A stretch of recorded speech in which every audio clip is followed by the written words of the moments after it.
A lot of people used to complain that they weren't on the call list to get those ideas.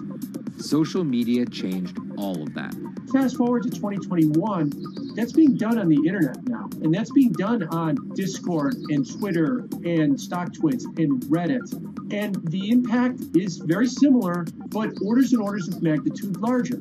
As social media has played a bigger part in our lives, it's also played a bigger and kind of more important role in how people find investing ideas online and on these platforms. How do those ideas spread? On TikTok. Yes, that TikTok. Soon may the weatherman come to bring us sugar and tea and rum. People aren't just going to it for sea shanty videos. The personal finance hashtag on TikTok has garnered 3.5 billion views from its 1 billion monthly active users. By comparison, videos found under the cooking and health tips hashtag have 2.6 and 2.1 billion views respectively. The trajectory of Robinhood and TikTok were literally on par. What happened in the stock market this week? So the word of the week is expectations. Absolutely essential that you guys understand the risks of shorting. And Kayla Kilbride and Kyla Scanlon are two of those financial influencer TikTokers, also known as finfluencers. I think people still care about fashion, they care about culture, but it's also like there's this big behemoth thing called the stock market that we really don't know a whole lot about, and it's gatekept behind the industry. And so people like want to unpack that. And so my audience is, a lot of them are younger investors who are looking to hone their skills. Tech and write-up. Kyla and Kayla are two of the more, let's say, professional TikTok influencers. The Tesla ARK Bitcoin Biotech Risk Cluster. I've been trading since high school, and it was a really interesting way for me to fill out my decision-making frameworks and to think about thinking. And I think that the more that we can have people thinking about finance, the better that we're going to progress as a society. I think it's a huge gap in our educational system. If you're going to buy an option for a stock you think is going to go up, it's a call. So think of it like this. I made the options video where I was like, options are just like shopping. Rumor has it that this pallet's about to go up in price. So if I come in tomorrow, can I still buy it at said price? And a ton of women just like attacked that video and were like, you explain things so much better than my boyfriend or my professor, or like I could sit and listen to you all day. And I was like, this is what I was looking for. But TikTok's algorithm does not reward calm and measured videos about responsible investing. It rewards this.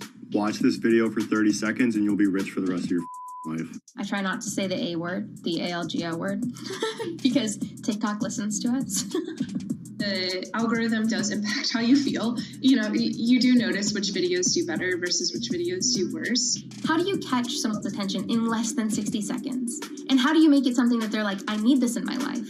Nearly impossible to do that in 60 seconds. But the people who perfect it are the people that you're going to watch and going to stick around. And where people are sticking around? Reddit. And its nearly countless subreddits about finance. And by far the biggest one of those is Wall Street Bets. There's a lot of social media platforms out there, but Reddit is like the social media platform for finance. Places like Wall Street Bets is where it all goes down. Started in January 2012, it wasn't long before Wall Street Bets adopted a 4chan-like etiquette, leading to their tagline, like 4chan found a Bloomberg terminal. We had all these unexplained stock moves, and we would be grasping for why stock XYZ jumped 20% in a day. And you would look at Wall Street Bets, and you would see people there talking about buying options in that stock, and it sort of, squared the circle, so to speak, and started making sense. And it was at that point that it was like, wow, we have to start paying attention to this. Some people on the platform really spend tons of time, and others are just looking for entertainment and to have a little bit of fun, effectively gambling or looking for an outlet, trying to make a little bit of money. Then on top of all of that, there were stimulus checks. Now, clearly, this money is going to people who need to use that to eat, to live, but there's a lot of people who use this money to invest in the stock market. And it's not just stock tips. People quote-unquote YOLO their entire life savings or stimulus checks on a single stock. They post what is called gain and loss porn, screen-grabbing staggering hits and misses on stocks for the entire community to see. I'm about to lose everything.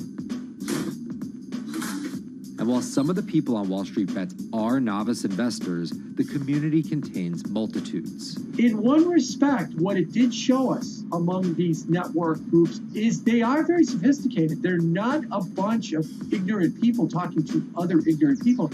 And this is where the pieces of the puzzle all come together to wreak havoc on Wall Street for a solid week in early 2021. It's pretty clear that the combination of more people having retail brokerage accounts and trading apps and more people being stuck at home looking for some kind of entertainment and some kind of community online came together in this very singular way. What came together is GameStop. Let's go back to the beginnings of what happened with GameStop a couple of years ago. On the boards like Reddit and StockTwits, a lot of people were talking about GameStop as being attractive value. Some of them are even, Wall Street alums who left the industry and now still have access to tools that they can use to improve their financial well-being and make very good decisions. And I think Roaring Kitty is a perfect example of that. GameStop is one of the most compelling asymmetric opportunities in the market today. Really, I don't understand how you could disagree with that. At the same time that this crowd was talking it up, the hedge fund institutional crowd didn't like this stock at all, and it had the largest short interest of any stock in the New York Stock Exchange going into late 2020. Short selling is a bet that a stock price will fall, and it's a fairly simple concept. An investor borrows a stock and then sells it. The investor is betting on buying the stock back later for a lower price before returning it to the original owner, pocketing the price difference.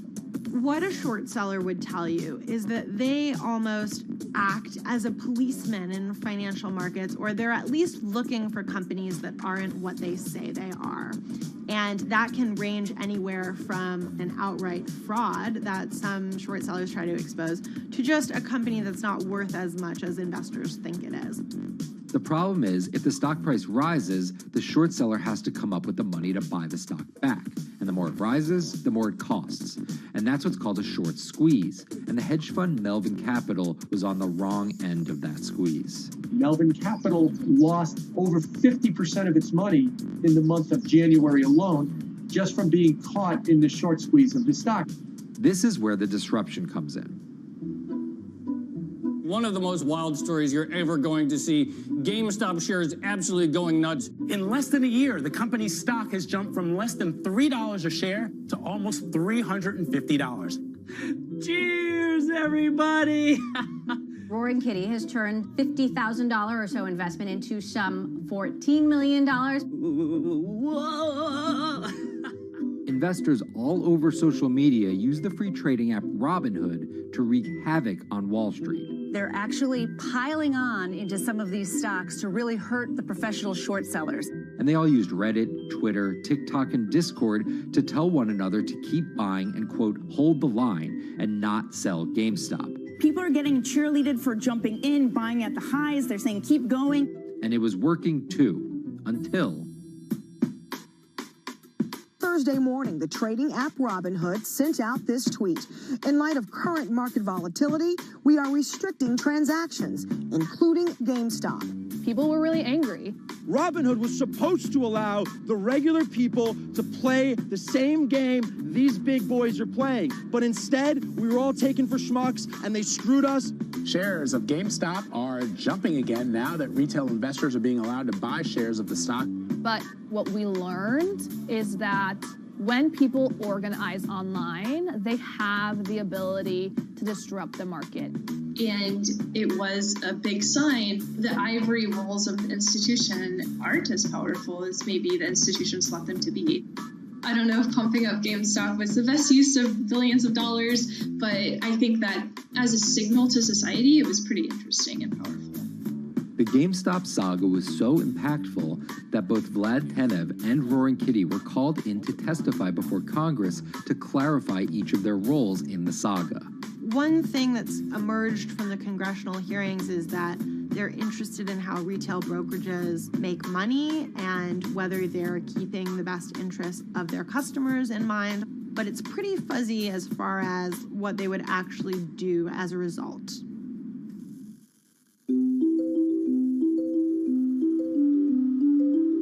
While while the frenzy around GameStop eventually subsided, it didn't take long for retail investors to find other areas to invest their money. Take a look at Bitcoin going bananas over the weekend. Bitcoin forms a brand new all-time high. It was after GameStop started to drop that we saw Bitcoin really go up to over 60,000. How much further does this rally have to run? It's compelling to say that money shifted from one venue to the other. While correlation doesn't equal causation, there's a chart out there showing an inverse correlation on meme stocks going down and cryptocurrencies going up. There's definitely an aspect where people are making money on stocks and then moving, they're agnostic, they're not hedge funds. They can invest wherever the hell they want. It's a classic sort of momentum trade. They're going to wherever the winners are and they're willing to jump on and, ride it. So whether it's meme stocks like GameStop, meme coins like Dogecoin, or entirely new ways to invest in art like NFTs, the new kind of retail investor is making its presence known. Over the next 10, maybe 15 years, you're going to continue to see, whether by choice or by force, that baton go from older generations to younger generations. I don't think any single app is going to be the thing that disrupts. I think people are the disruptors. How people get ideas about what to invest in has become increasingly entwined with social media. And as social media companies govern more and more of our lives, the fact that now they're tied in more intimately to people's wallets is something that we might want to understand better. Usually what disruption, I think, means is technology comes in, whether it's blogs to the newspapers or online retailing to brick and mortar. They come in and they're in the same business, but they just do it in such a gigantic cost savings that it causes everybody to switch. Well, that's the risk that happens here, is that it's so much cheaper to just manage your own money.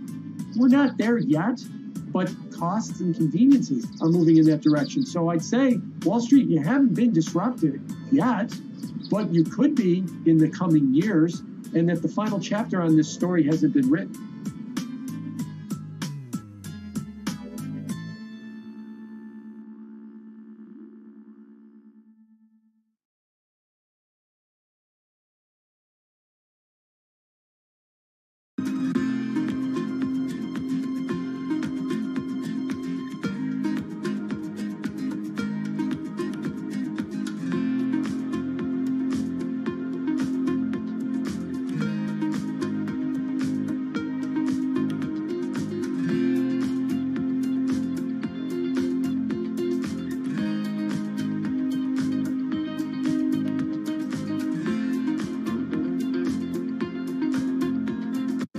Meet Bloomberg's own David Nicholson. Now, his happy place is out in the field, on the open road.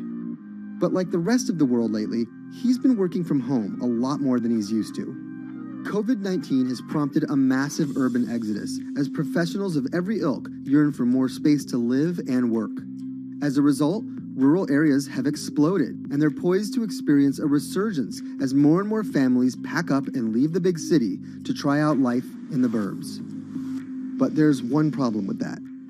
Not all internet speeds are created equal.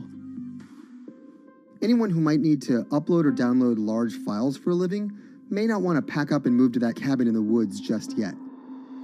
Now, David's house isn't a cabin, but it is in the woods, and inexplicably, his internet is workable. My internet is okay. I pay a lot for it. It's around $140 a month. The download speed's great, and the upload speed is terrible, which is really bad for my work because I have to upload these massive files. But I'm definitely one of the more lucky ones in this community. Just a few miles down the road, my buddy has awful internet. It's usually under 2 down and under 0.2 up, so it's often unusable. Some days it's around 1, and other times it'll drop down to about 0.2, 0.3. I just want to be able to have internet at my house without having to go outside the normal ways of acquiring internet. It's really frustrating. We're literally miles, a few miles away from downtown, and it just cuts off. This is a problem, and the solutions are not there yet, because getting high-speed internet in rural areas en masse is something our providers may simply not be ready for.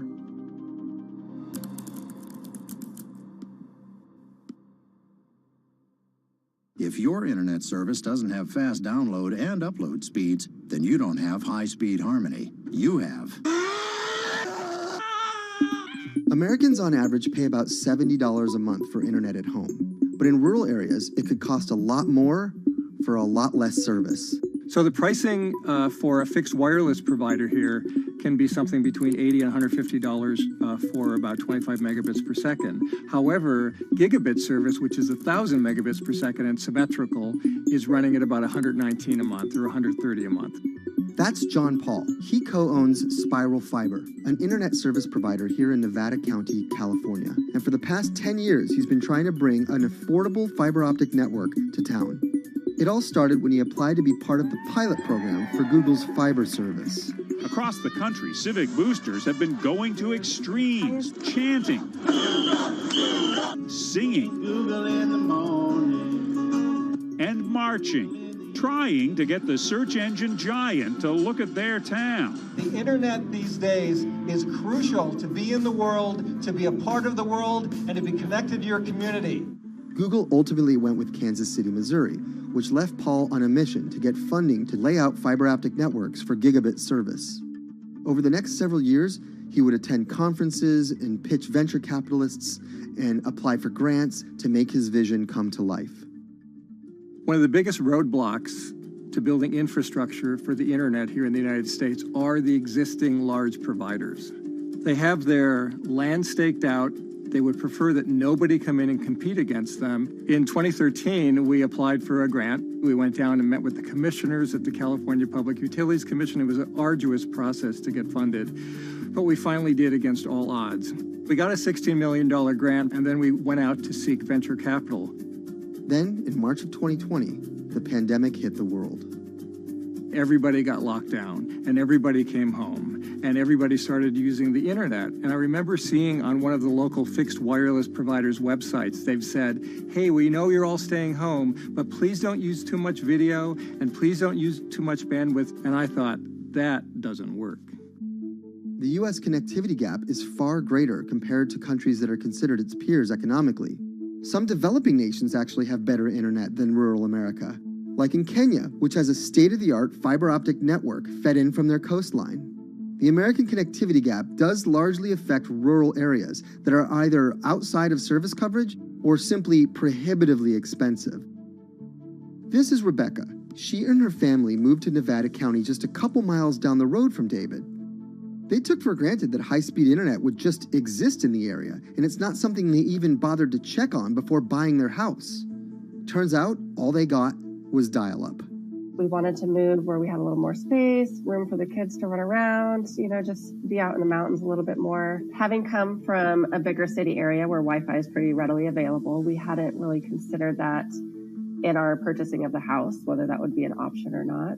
When school started, and now that we are remote learning with our children and we're doing everything from home, we didn't have the option to do that at our house. So every day when school would start, we'd have to pack the kids up and we'd go to my in-laws' home. They have a little cabin up in this area that does have Wi-Fi already. Rebecca's situation is the norm in rural America. According to data from the Federal Communications Commission, just 4% of urban Americans lack access to broadband internet. That's compared to almost 40% of people who live in rural areas. While that was the case, there were also racial and socioeconomic divides in terms of who had that access. In addition to that geographic difference, low-income African American students, Latino students, and first-generation college students were more likely than others to have only one device at home that's shared among multiple siblings and or lack access to that actual connection. For most American towns, there's also a lack of competition, forcing internet prices up.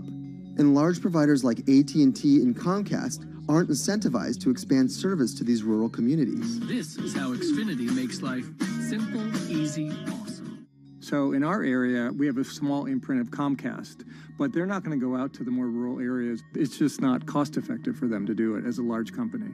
In order to lay fiber cable, you're actually physically digging trenches into the ground. And for internet service providers, they're primarily focused on maximizing their profits.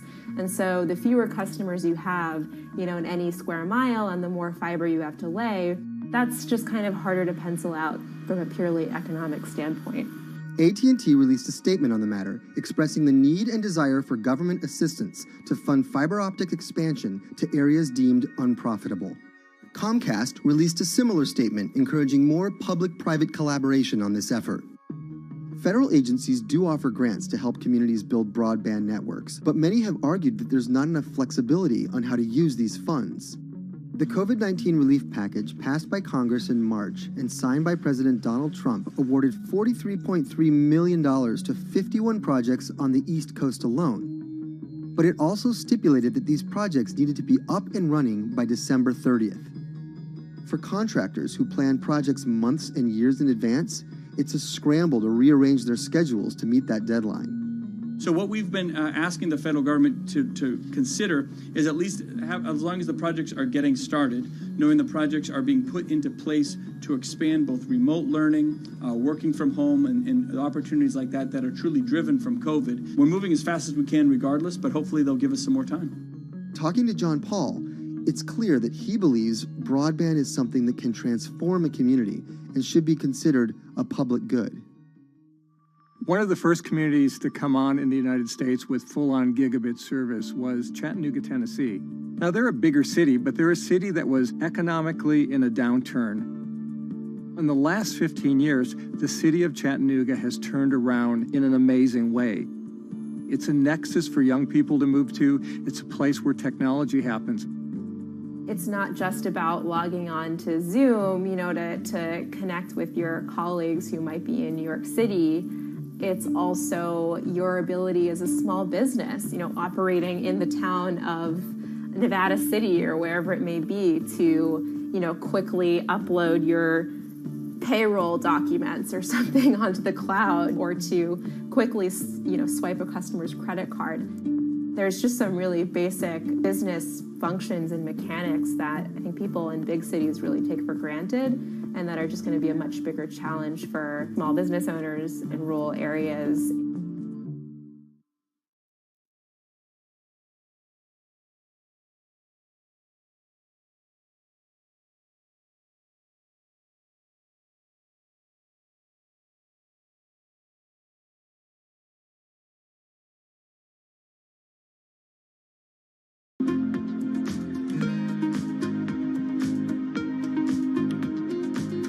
Connection lost.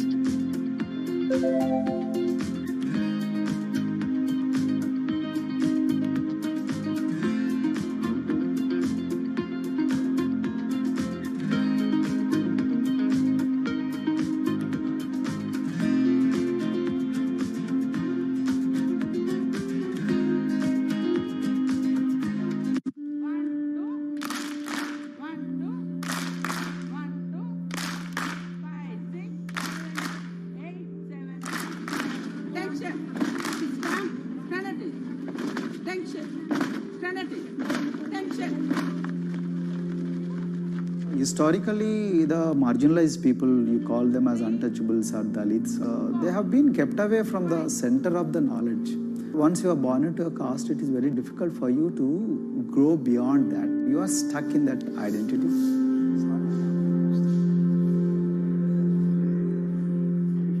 I think education is the best way of liberating them. So that's how I chose to work in education sector.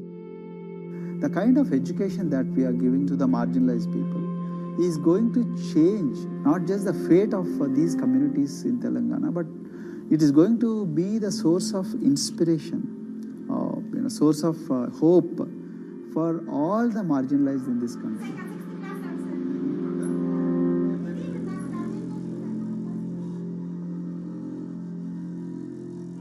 Greatest blight in India is the system of caste. For generations of Indians, the social code known as the caste system has defined how people earn a living and whom they marry. Although outlawed 7 decades ago, castes remain a significant factor in deciding everything, from family ties and cultural traditions to educational and economic opportunities. Dalits, people who are on the lowest rung of the caste system, constitute almost 1/5 of India's population of 1.3 billion. Not able to afford the high tuition of private schools, many are forced to attend government-funded institutions, which in the past have suffered from poor infrastructure, lower education standards, and high student-to-teacher ratios. But Dr. Praveen Kumar is trying to change that.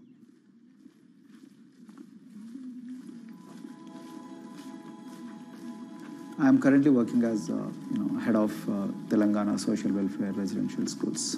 So totally above 400 schools I manage. These are all residential schools for the students who are historically marginalized but talented and then poor. My friend also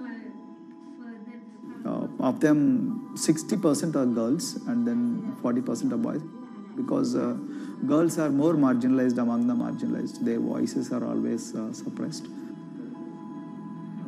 My approach to improve the conditions in the schools has been put your eyes and ears on the ground always. Talk to the parents, talk to the teachers, talk to the students, stay in the schools and then understand their problems, their challenges, both in classrooms and then the corridors and the dorms. Then go to the dining halls and see what kind of food they are eating, and then go to their homes and then what kind of food they are getting and what kind of challenges the parents have. Very good. 9th class. One of the important changes that I brought in after I took over was to complete the transformation of mother tongue to English medium, because English medium, as I said, English is the language of emancipation. A language that connects you to the whole body of knowledge in the world.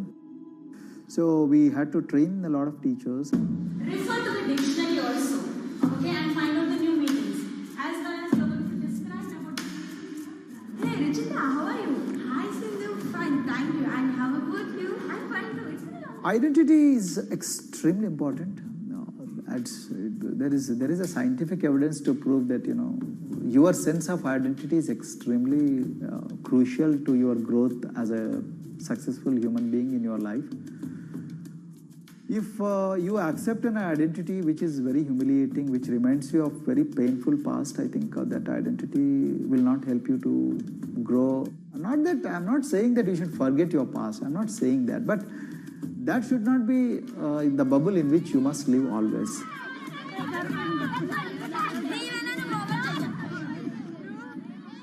Sweros is an alternative identity. S stands for state, W stands for welfare, Aero, SW and then Aero is Swero.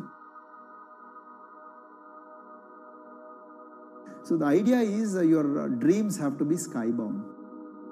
So that is what we are trying to achieve by changing the identities. Like, you say, I'm a Swero and I aim to be a doctor. I am a Swero, I aim to be a top-notch engineer. I am a Swero, I aim to be a top bureaucrat of this country.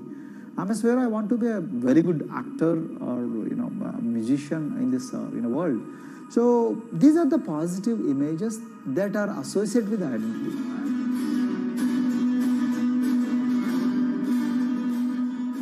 Just to give an example to you, in 2012, in our institution, we used to produce about 6 doctors per year.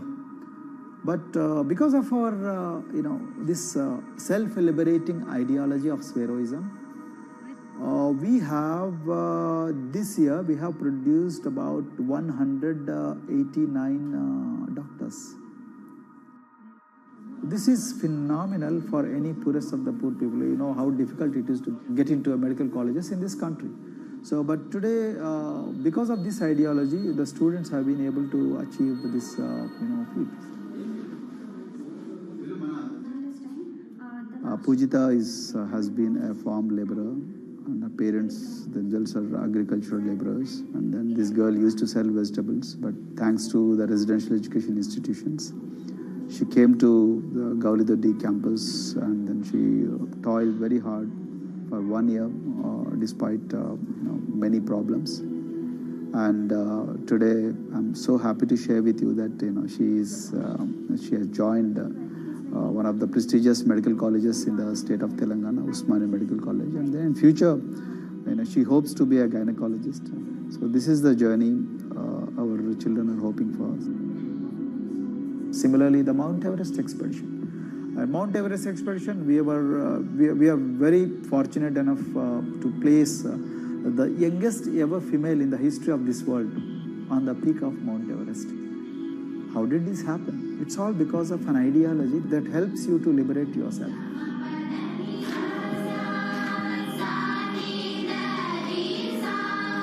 We brought a lot of extracurricular activities and most of them got institutionalized now. So for example, music. Similarly, the games. We have so many coaching academy. We have boxing academy, we have wrestling academy, we have handball academy. So we have, kabaddi, the traditional Indian sport. We have golf. We have introduced the golf also. Like golf is generally played by so-called rich people, but today even poorest of the poor people also are being trained in golf in our schools. Wow. So our intention has been to give all 360 degrees, type of opportunities to the students, so that whoever is interested in whatever activity, they can go and then do it. Break the barriers, break the fence, at least mentally, because poor people have been programmed to be victims, programmed to be subjugated, programmed to be on the margins, always, programmed to feel inferior. We wanted to change all that. There are certain games which are exclusive to rich people. There are certain languages which are exclusive to middle class and upper middle class in this country. To put it in one word, the sole aim of introducing all these co-curricular activities is to break the stereotypes which are recklessly imposed on these people. Their stereotypes Dr. Kumar knows all too well. Born a Dalit, his grandparents were labourers and access to the village well was restricted. Dr. Kumar credits his parents' belief in the power of education with helping him realise his aspirations. He went on to join the Indian Police Service, attended Harvard University, and then began pursuing educational reforms back home. I attribute whatever I am today, it's to my mother primarily. They educated me in the village, although there were no good schools. So then I stayed in social welfare hostels, the hostels which are managed by government for the poorest of the poor kids. I passed with reasonably good grades. Then I went to university and then I faced worst form of discrimination in the universities. Like there were, in those days I'm talking about, so the bathrooms and the toilets were exclusively meant for scheduled castes and scheduled tribes. We used to fight discrimination on one hand and then again, try to excel in academics, day in and day out. So that's how I came to education, because I deeply believe that education is the only important weapon that can really, place the poorest of the poor people from a very victimhood orbit to a prosperous orbit. I think in future, this is going to be a game changer for the marginalized in this country.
If you look at a thermal image of a city and then compare that to a map of vegetation, you'll find that where there's greenery, the temperature is lower.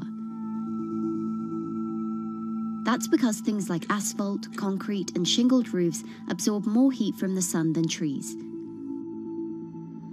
This is the urban heat island effect, and it accounts for higher temperatures in cities, often by several degrees compared with their surroundings. It's becoming a huge risk to human health as growing urban populations exacerbate the heating effects of climate change. Heat waves kill more people than any other extreme weather event, more than tornadoes, hurricanes, and even floods. That's why urban heat island mitigation strategies are being studied in Singapore by a group of researchers. The government-backed project called Cooling Singapore is now in the process of combining everything they've learned to create a digital tool that can help cities all over the world, starting with Singapore.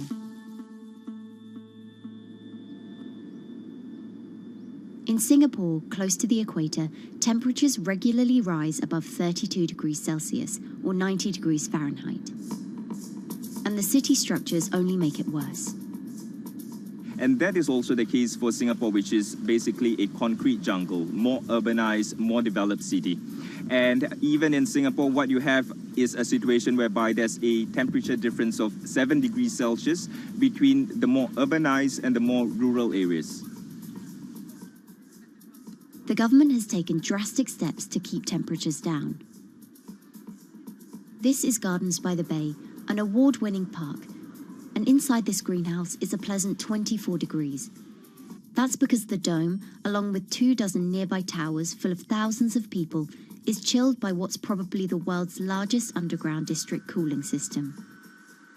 It uses a large central plant that cools water and then pipes it into banks, residential towers, an exhibition centre, shopping malls, and the city's iconic Marina Bay Sands hotel and casino complex. So one of the biggest perks of using this system for the buildings is that they can save 40% in terms of electricity usage compared to your traditional air conditioners. And with Singapore relying on natural gas for most of its power, this new system means emission savings equivalent to removing 10,000 cars from the city's roads. That has big implications for the rest of the world. If things stay as they are, more than a third of the world's electricity could end up being used to cool buildings and vehicles by 2050.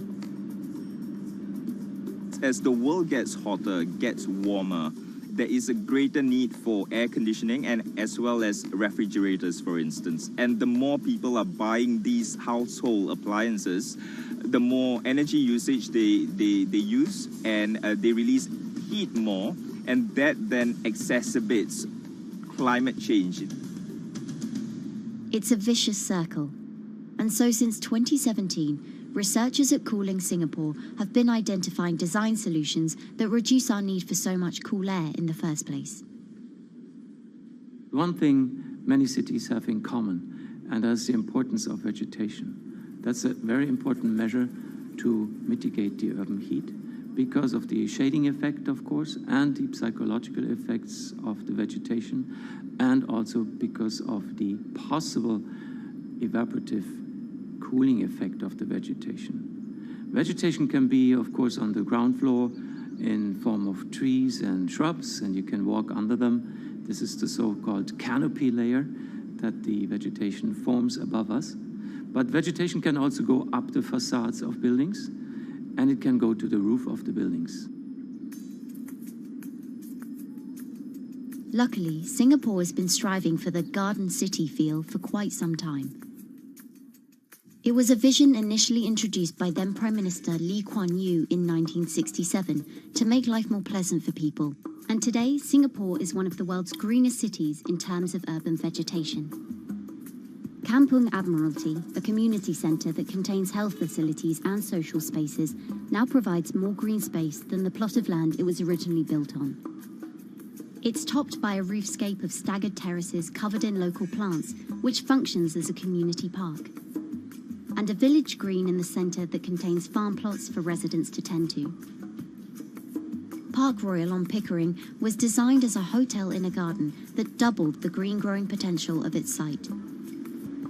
There's now 15,000 metres of sky gardens, reflecting pools, waterfalls, planter terraces and green walls. And the government has big plans as well. Singapore actually has a plan to plant 1 million trees and add more green spaces over the next 10 years. It is actually a mix of wanting to reduce the urban heat island effect, but on the other hand, is also to get the people to be more connected to nature.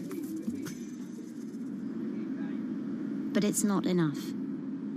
The city-state has still been warming twice as quickly as the world average over the past 6 decades.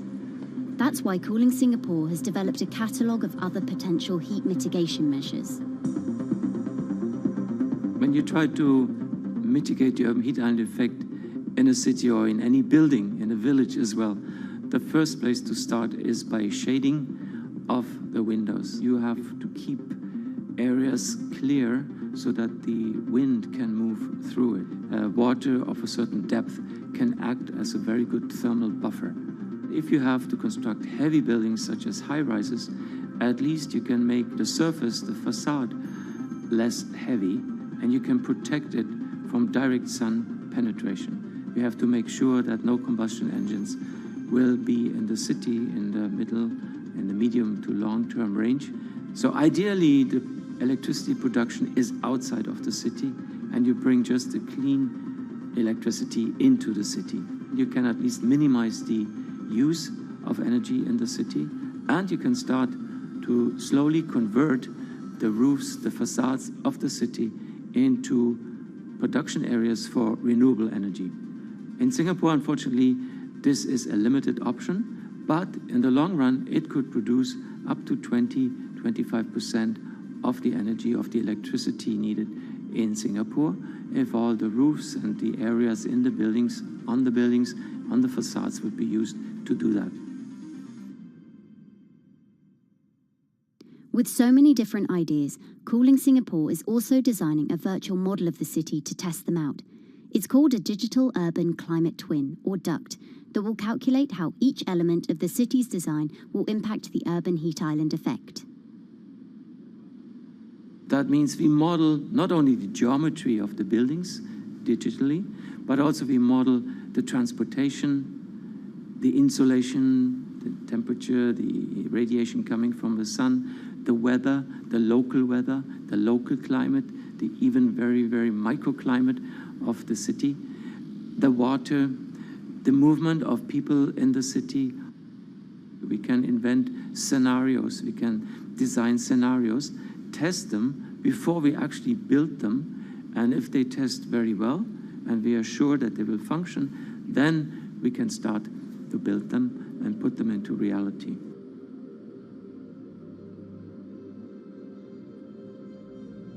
Singapore will be using this new tool to figure out which actions it should take next.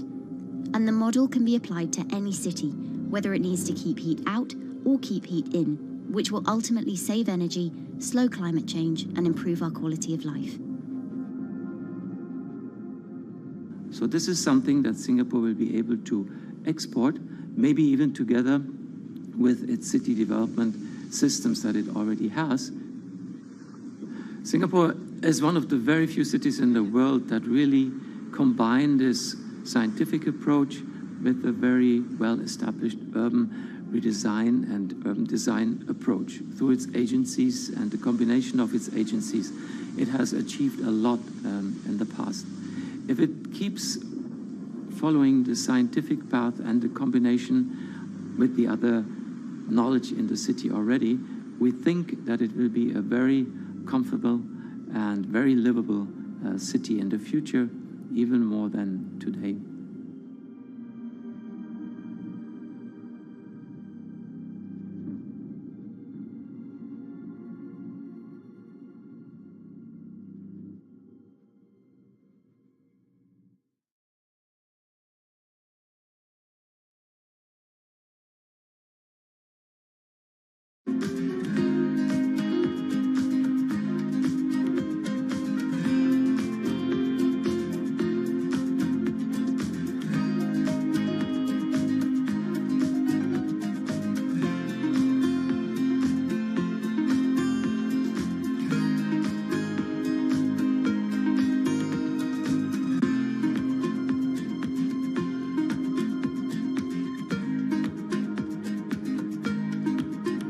Times are tough.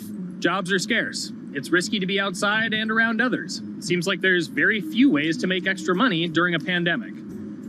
So I guess I'll just hunker down and binge social media until this all blows over. Wait, don't these people make money? How do these people make money?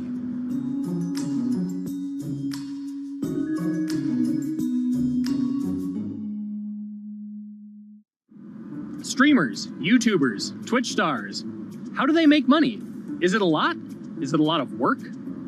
I know, I gotta ask somebody in the biz, and I got just the guy. Austin John Plays. This is your full-time job now, right? As of November of last year, yes. This was always just kind of like a side thing. Like, any money that I made from doing my videos and whatever else, I never touched that because I didn't really think of that as being like real money. And then it started coming in more and more. And then it was like I hit my first day that I broke $1,000 and I was like, this is actually going to be money.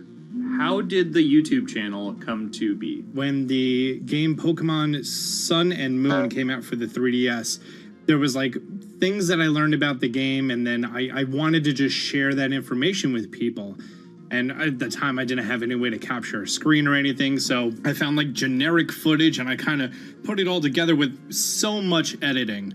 And that video got 6 views.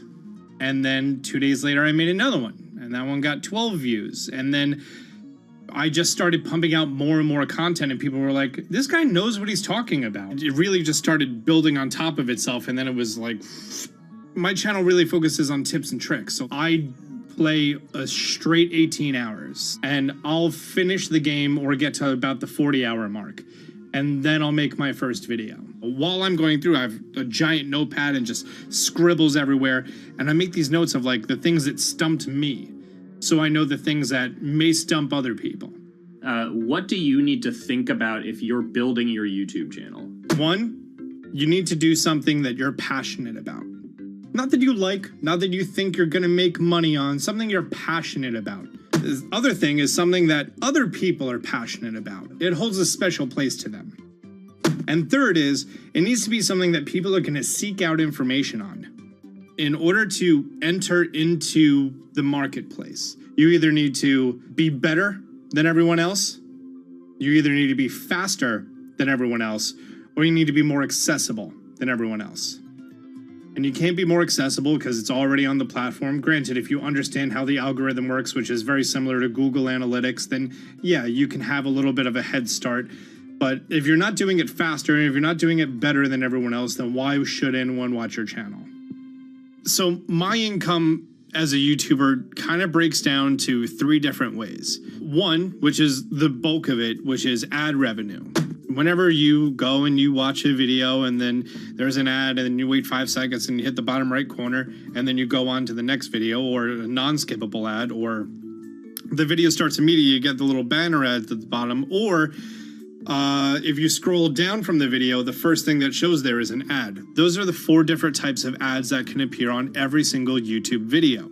And all of them pay a certain amount. It varies on lots of things, like the country of the person who posts it, the country of the person who watches it, the time of year, where you are in the quarter, if there's anything going on with a reduction in ad revenue. Like, great example, COVID-19, companies weren't spending as much on advertising. So because of that, CPM went down.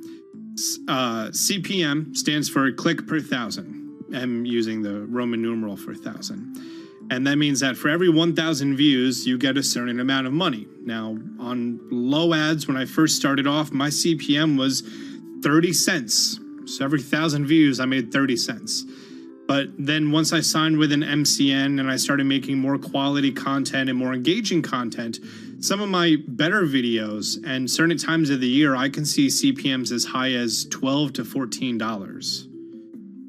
And there's a big fluctuation between, you know, if I post a video when there's no ads being spent, like January and February, that's the reason a lot of your favorite YouTubers and also TV shows don't post new videos in that time of year because ad rates are down. Why are they going to make content then? Instead, you're recording and you're bulking up for when ad revenue is higher. The second way that a YouTuber makes income is support, crowdfunding, things like that. When I first started off, Patreon was really the only option, but then they started rolling out supporters and members for YouTube channels. So whenever I have a live stream, you can click a button and then you can become a member, and then you get special icons next to your name. I believe they're called badges, or on any video, you can hit the join button, and that helps support the channel. And then the third aspect of that would be merch. And for me, my merch has been somewhat basic. In fact, I'm wearing one of my t-shirts from last year right now. You have to endure the times that your first video gets 6 views, that you post it on Reddit and they say, shut up, and then an auto mod bans you. You have to go through that, because until you go through that and you discover why you're doing it, you're not doing it for other people, you're doing it for yourself. If you're not loving what you do, then it's not worth it. Huh. So make a channel about something that I'm passionate about. Oh, sweet. I guess I can make the channel about that.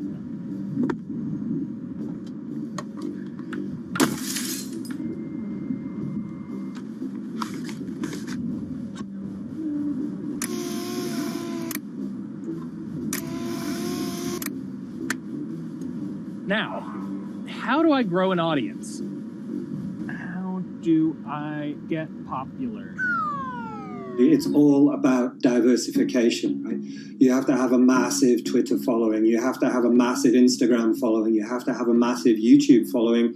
Of course, you have to be on Twitch, which is the key platform. But basically, any way you can get in front of your audience, you can engage with your audience, is going to drive those clicks, which ultimately drives the advertiser revenue that you get back from all of these platforms. It's me and Dan playing video games and talking in a funny manner over them. They're not just people who are good at games, they're actually people who are good at online engagement, online entertainment, first and foremost. You have the right to remain stylish. Anything you wear can and will be used against you in the court of fashion. The streamer is either very, very talented at the game. The best player in the game is generally going to draw a crowd because people like watching people who are very good. On the other hand, they're either very, very good or funny, charismatic, whatever it is on that side. Oh, no.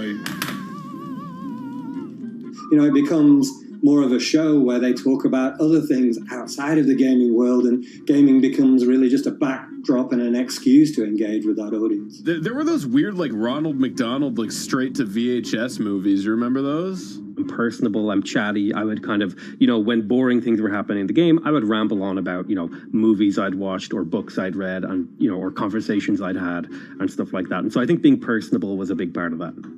It's not just getting on and playing games.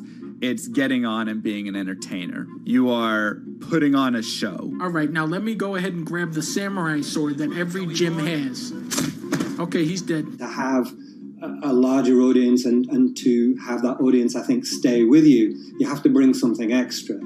You have to find your niche. You have to find what works and what connects with the audience and what makes them laugh and what makes them keep coming back. You gotta make it a little more exciting, all right? Throw in a hanging bishop. Have everybody in suspense for a moment.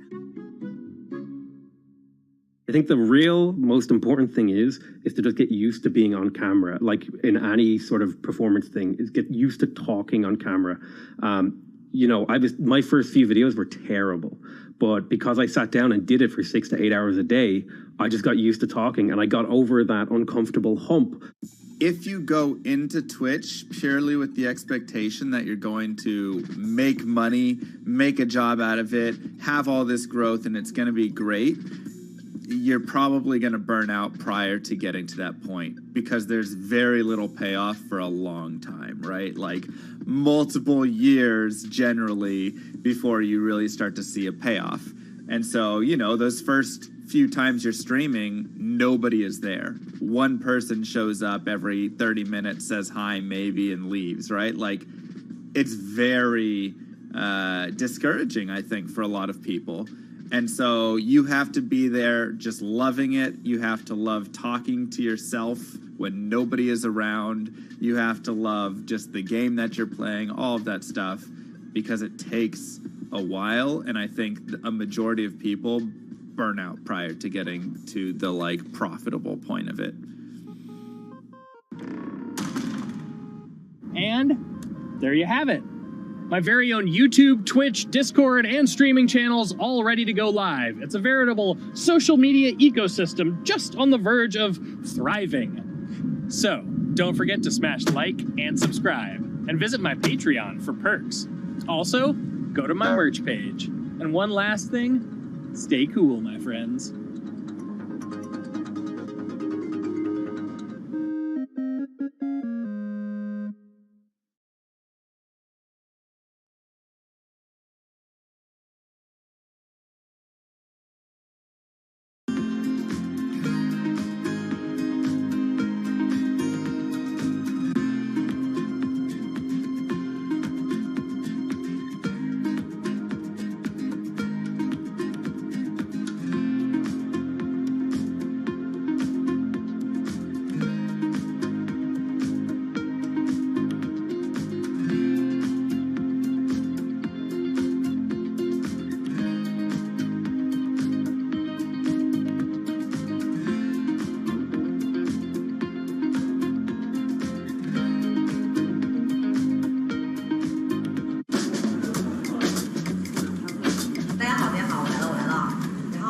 This is live stream shopping, one of the hottest trends in China. Every night, tens of millions of people watch live shows hosted by influencers like Via and buy the products they recommend. On e-commerce and social apps like Taobao and Douyin, the sister app of TikTok. 我觉得已经改变了大家的购物的方式。其实各种各样的产品，哪怕你不买，你也可以来看。当然，你看了，你就有可能会买。It's not about, only shopping. It's about the experience. It's about having fun. You got to see 3D. You got to see in some kind of action. It's almost like a theater act. The internet craze has taken over China. By the end of 2020, the country had almost 400 million live stream shopping users. China's live stream e-commerce market has also grown dramatically, with an estimated value of $161 billion in 2020. It's becoming popular outside China as well. So, is live streaming the future of shopping?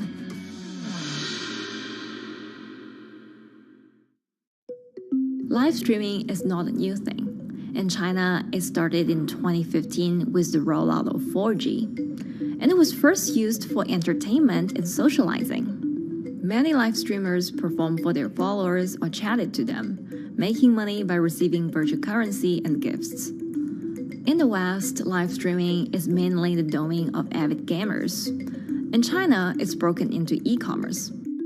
China actually has a very big e-commerce empire, so it uses these super apps, what we call, that you have payment, you have search of information, you have recommendation system, and you have huge amount of goods available on the platform, and as well as a lot of consumers. So with this advantage, they merge these features of live streaming to make the influencers actually sell goods. Here is a perfect choice. Nice neutrals, beautiful print, nothing overwhelming, and the warmth and comfort of flannel. This is item. Traditional TV shopping involves a one-way direction, whereby a host introduces a product, demonstrates certain things, and say, call this number or something. But live stream shopping is live. That in itself is a very, very big difference. It causes different psychology. And live stream shopping is a very entertaining way of actually engaging someone else. When you shop, actually, this live streaming video will continue. It will minimize into a corner, and you can buy the items and pay all on the same app. And after that, the live streaming screen will just enlarge by itself, and the promoter will come back to screen. So it's very convenient.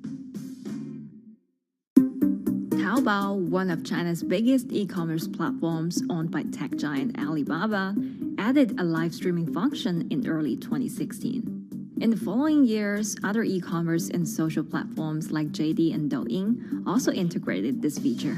开口的时候还是有很多的挑战的，对画面的这个流畅，然后是否能够很真实的去还原商品，它其实在这个上面是有很高的这个门槛跟技术的这个卡口在的。不管是我们的这个用户的接受度，还是商家的这个上手的这个难度都很高。但是这几年下来，基本上难点在不断被突破的。Over $70 billion worth of goods was sold via live stream on Taobao in the year through March 2021. Latest surveys show that over 60% of live stream users in China were watching shopping shows, and over 65% of them shopped at least once via live stream. In 2020, live stream shopping got a huge boost during the pandemic, when millions of people were in lockdown and many retailers were pushed online. People, during the lockdown, felt like there's a need for more social interactions. This live platform creates an interesting kind of environment that gives people the sense that I'm actually interacting with you. And then live stream shopping brings in a lot more variety of things that people could buy and satisfy, the sense of like losing control, especially during the pandemic. At the heart of this craze are the top influencers who have tens of millions of followers and sell products worth millions of dollars every night. They often use their star power to get bargains from retailers, which in turn boosts their own sales and influence. So if you think about China's live streaming, you have to know the king and queen of the influencers. The queen of live streaming, Via, she is actually having the biggest viewership and the biggest sales volume for a long time on Taobao platform. She can sell everything from like Gucci sunglasses, lipsticks, homes, and cars. One time she offered her followers to go on a Tesla ride with her, and she even, for once, sold a rocket launch in her live streaming room for 40 million yuan. The king will be Li Jiaqi, more widely known as Lipstick's brother. He used to be a cosmetic sales before he turned into live streaming e-commerce, and he knows a lot about the cosmetics. So he's the one that will actually put the lipsticks on himself when he's on the show. Top live streamers like Via and Li Jiaqi have become celebrities in China and can earn millions of dollars a year. Although not everyone can be as popular, mid-ranking live streamers like Tiffany still earn a good income through sales commissions. 如果说单从收入方面来讲的话，那主播的收入是比普通的工作要高很多。但是呢，主播这个工作时刻对身体，包括对精神都有很大的一个考验的。就是每天需要集中精力，然后长达5-6个小时，这种状态是很累的。而且这5-6个小时的话，你是脑子是不停的，然后嘴巴是不停的，然后手也是不停的，眼睛也是不停的。像我们做主播，不是说单一的只做直播一件事情，然后还会有选品的一些工作，然后还会有一些其他的事情排在里面，其实是没有个人生活的。那我觉得增强粉丝影响力的话，不是说某一件事情。可能今天做了什么事情你就增大了影响力，而是每天不断的内容的输出，粉丝不断的可能对你的了解，慢慢的信任你。里面有芝麻酱的味道，如果吃不习惯的话就慎买。A lot of successful live streamers are generally very good at communication. They're very good at articulating very simply what a product does, what a product doesn't do. In order for them to sell, they need to be trustworthy and appear trustworthy, and they need to, show in some ways that they're authentic, right? So for Via and Li Jiaqi, they are able to articulate that quite a bit through their body language, through what they say. For example, Li Jiaqi will also sometimes say bad things about certain products because to him that's his honest opinion, and sometimes people want to hear that. And so they seem very credible, they seem very trustworthy, and don't forget, they're also very entertaining and very interesting. If you're familiar with Li Jiaqi, he won a Guinness record for like the most lipstick applications to models in like 30 seconds. So if you're able to create a lot of buzz with interesting things that you do, people who may not want to buy lipsticks will also stream in just to watch what he does. And then from there, you might get hooked. 这就是一般女生出门的时候涂的口红的颜色。Live streamers also use sales techniques such as limited time or supply. This sense of scarcity can often encourage viewers to buy. The platform in itself creates and enhances some of these things because you see it live. Something we call social proof has taken over, meaning that, hey, other people are interested, other people are joining in, other people want the same product. and they add it in the chat and they ask questions and they say, oh, I want this too. What happens then? It makes the whole product even more scarce. But it's not just influencers. Local farmers, luxury brands, even mutual funds have also started their own live stream shows. Working with very top-tier live streamers can be risky. It's not necessary that the benefits will end up with the brand. So we see company executives opening their own shows. And we see like P&G have their own sales room, which runs shows every day as well. We also have like local governors in like small towns to sell their agricultural products. So the live streaming is definitely transformed the way product owners can think about how to reach their consumers. And it enables a lot of players to actually sell. Live stream shopping is going global. Merchants in Southeast Asia have embraced this trend. And in the West, Amazon has upgraded its live streaming function, adding interactive features like chat rooms. Companies, including Google and Facebook, are also developing and investing in technologies to integrate video and e-commerce. 直播电商它其实已经开始成为主流，它未来的发展空间跟潜力都是巨大的。接下来大家会越来越依赖这种购物方式，会变成一个比较日常化、比较规范化的这么一个趋势。If you look at the numbers alone, their numbers alone, Li Jiaxi's numbers or Via's numbers, you know that they can sell and you know that they can generate revenue. Are they able to sustain it over a long period of time? It depends on how innovative they are at changing some of the things that they do. But you can't expect consumers one day turn into virtual shopping for good. There will be the nature of us that crave to go into the store, to touch the goods and actually wear it and see how it looks like and walk around in that with our friends. And those things wouldn't be replaceable with live streaming.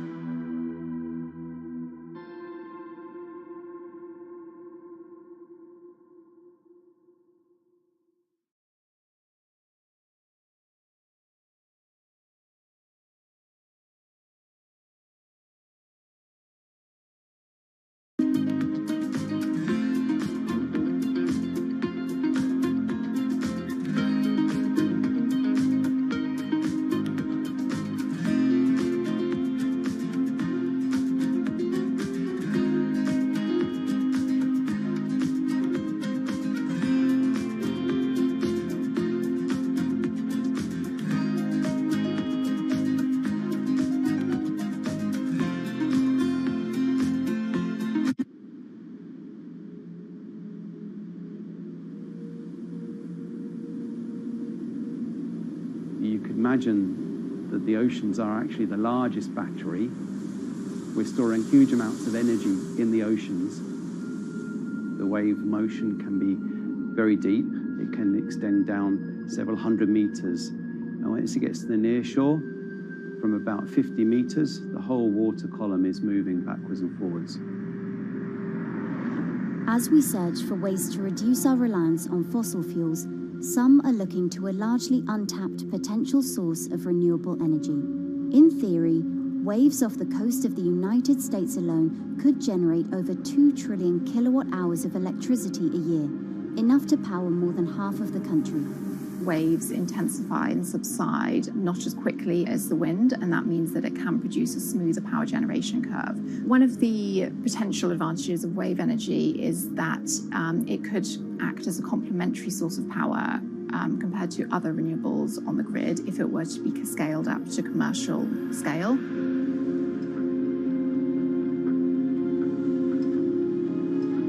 For decades, engineers have been trying to convert wave energy into electricity, but a host of technological and financial challenges have complicated their efforts.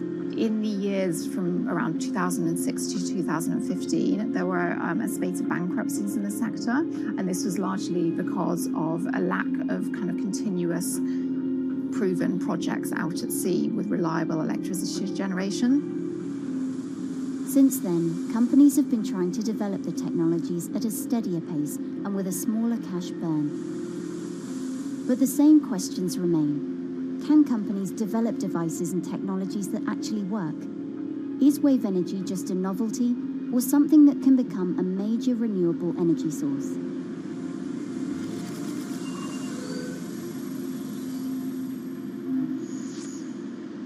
The sea is a very challenging environment within which to operate a power project.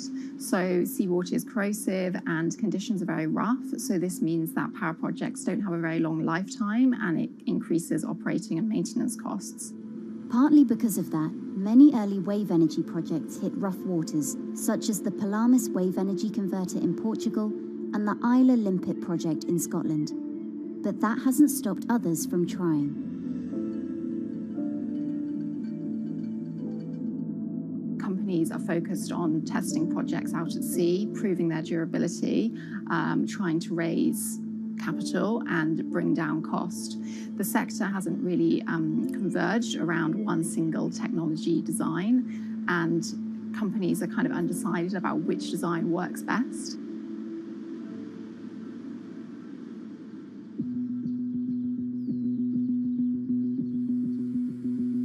Finland-based AW Energy is a veteran in the sector.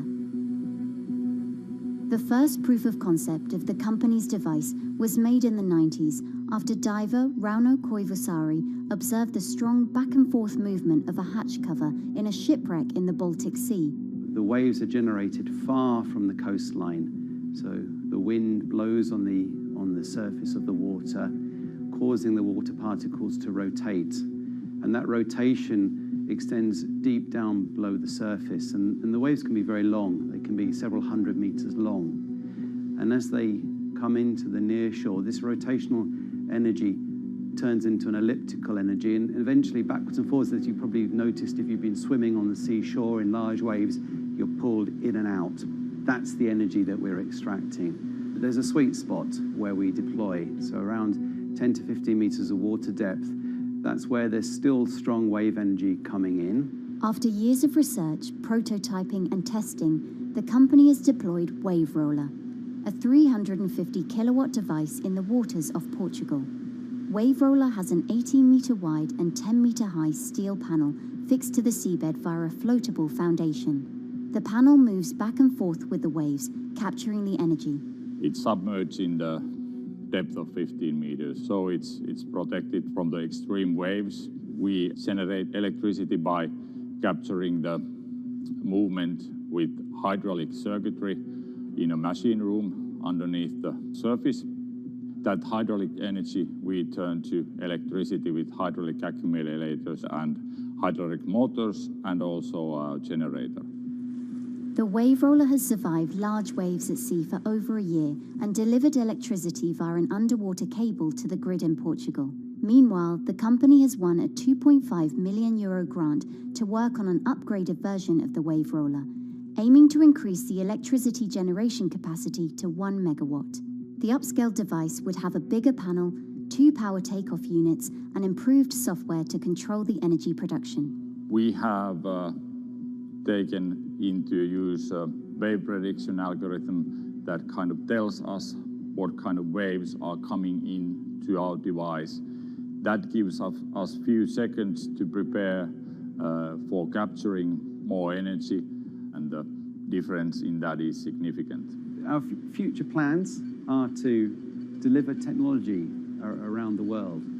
So I'm hoping we can be working on delivering technology to projects in Asia and also in the American continent as well.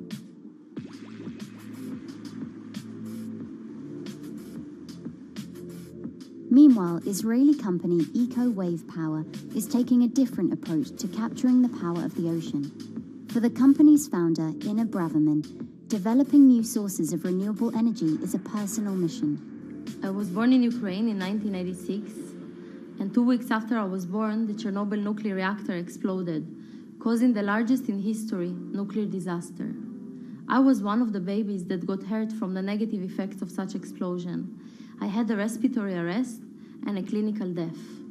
Luckily, my mother, a nurse, approached my crib on time and gave me a mouth-to-mouth resuscitation, which saved my life. I got a second chance in life and decided to do something good with it. Growing up, Ina wanted to be a politician to positively change the world. After working as a translator at a renewable energy company, she decided to change paths. Solar and wind energy were fully commercialized. There were a lot of amazing technologies implemented everywhere.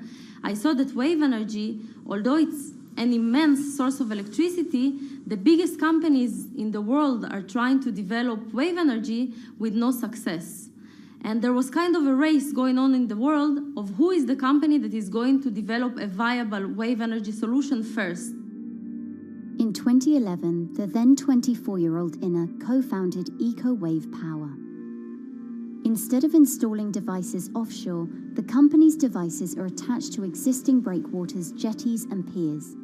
Our technology is very cost efficient, especially in comparison to the offshore technologies, because we don't need any ships, divers, underwater mooring or cables. We install on existing man-made structures, and all our expensive equipment, the generator, the hydraulic conversion unit, the automation, is located on land just like a regular power station. This is the EcoWave Power conversion unit that has been operating in Jaffa Port since 2014 until 2020. Here you can see how the technology works.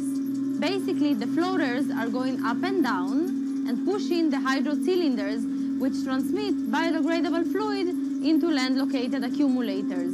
A pressure is being built. The higher the waves, the higher the pressure, which is used to turn the hydro motor, which is turning the generators.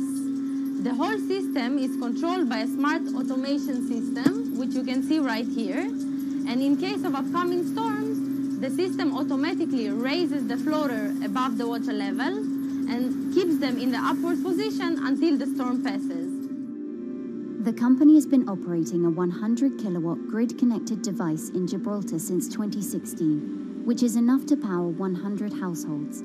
Currently, Inna and her team are working on another 100-kilowatt project at the port of Jaffa in Tel Aviv. The project will be also the first time in the history of Israel that wave energy will officially connect to the electrical grid. And our goal going forward is to expand it to all suitable breakwaters in the city of Tel Aviv and to supply a significant part of the city's electricity needs. Today, engineers and entrepreneurs are still trying to crack wave energy. Globally, only a few hundred kilowatts of wave energy are deployed, compared with gigawatts of offshore wind. But the field has come a long way in recent years, and with the right engineering solutions, this new power source could eventually become competitive with more mature renewables like solar and wind. I would have a lot more confidence in the success of wave energy companies today as opposed to like 20 years ago. But in the next few years, or maybe the next couple of decades, it will be more likely to be used in remote locations like islands that are otherwise dependent on expensive diesel power, or out at sea on gas decommissioning rigs, or for powering underwater autonomous vehicles. So definitely, wave energy can compete with other renewable energy sources, but I personally believe that this is not a competition. In order to have a 100% renewable energy friendly world, we need all renewable energy sources to work together.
Who are all these people from?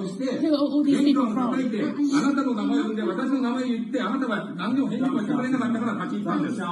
So can you please tell me? I'm not going to... please wait. You know, I've covered a lot of companies. I've covered a lot of Machiavellian companies where, you know, people play rough. I don't think I've ever seen anything on the scale of Nissan. He is making you, but you aren't from this side. I mean, it's corrupt. One of the most dramatic elements was Ravinder Passi's home being raided by court officials in Yokohama. You scared my wife. You scared my children. I worked in this for 16 years. So Rav Passi's journey into the darkest recesses of the Japanese corporate world started when he was the general counsel, the highest corporate lawyer position in the company. In the past few minutes, Nissan has revealed that its chairman has been arrested after allegations of serious misconduct. He was tasked with investigating Carlos Ghosn. And he was told, conduct an internal investigation and get to the heart of the matter. And then along the way, he started to notice serious conflicts of interest. He is one of the few people who knows an extreme amount of detail regarding the alleged crimes by Carlos Ghosn. And he's now ready to tell his own story on the record about some of the events that happened.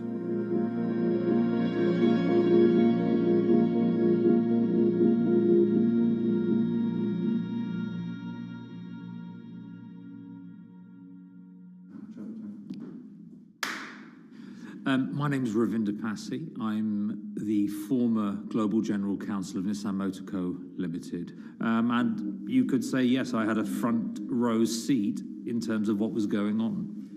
When Carlos Ghosn saved Nissan years ago, he was depicted in Japanese comic books as this hero, and now maybe we'll see comic books where he's the villain. In corporate Japan, Nissan was quite an unusual company. It was led for 2 decades by a non-Japanese executive. Well, Carlos Ghosn was a hero in the Japanese business world. If you had a global business celebrity in Japan and worldwide, it was definitely Carlos Ghosn. In a country with few foreigners at the top, he stood out. But over the years, he saved Nissan from bankruptcy, allied with Renault and Mitsubishi, and turned the alliance into one of the most competitive in the world. Yet as the years went on, you know, I think his ambitions changed a little bit. He started thinking about legacy plays, and one of them was to really tighten the alliance between Renault and Japan. And unbeknownst to him, there was a contingent of senior Nissan executives that were really felt threatened by that move. They really thought that they would lose complete control of the car company, and even in the government, there was probably a little bit of anxiety about a national champion in the auto industry falling under full-blown foreign control. Carlos Ghosn was an auto industry leader, respected by many in Japan. Now he's in jail. The arrest of Carlos Ghosn came completely out of the blue. This was in November of 2018. He was coming to Japan on Nissan's corporate jet for a regular executive meeting, and he was met on the tarmac by Japanese authorities who whisked him away to a jail and charged him with financial misconduct crimes. So what happened was that a power struggle ensued inside the company, and somewhere along the way, it was criminalized. By that I mean that there were allegations leveled at Carlos Ghosn about the way he reported his pay to Japanese authorities, the way he handled money inside the company, that in other contexts might have been a board action, might have been handled internally. A number of executives at Nissan decided to take this difference and take it over to the Tokyo prosecutor's office, and that unleashed a chain of events that would shake the entire auto industry. So after Carlos Ghosn was arrested, Nissan launched an internal investigation into the events that led up to his arrest. So Rav Pasi was tasked with investigating Carlos Ghosn, and he was told, get to the heart of the matter, find out what Carlos Ghosn did wrong and bring it to our shareholders. It's really complicated because you had various things coming out of the weeds. 2018, the investigation has started, and we become aware of matters in terms of conflicts, actions by certain individuals that cause some concern because things might not quite be what they seem. So in our story, we really took a close look at Harinada and his role in Carlos Ghosn's downfall. Harinada is one of the most fascinating figures inside Nissan. He's also a lawyer. He's originally Malaysian. Hello, Mr. Hadi. And he had a meteoric rise through the company and became very, very close to Carlos Ghosn and other top figures. He had a front row seat at all the major strategic deliberations at the company. And when he discovered that Carlos Ghosn, as his final legacy play, was going to tighten the relationship between Renault and Nissan, he made a decision to go against Carlos Ghosn. And he became one of the key figures that decided that Carlos Ghosn had to go.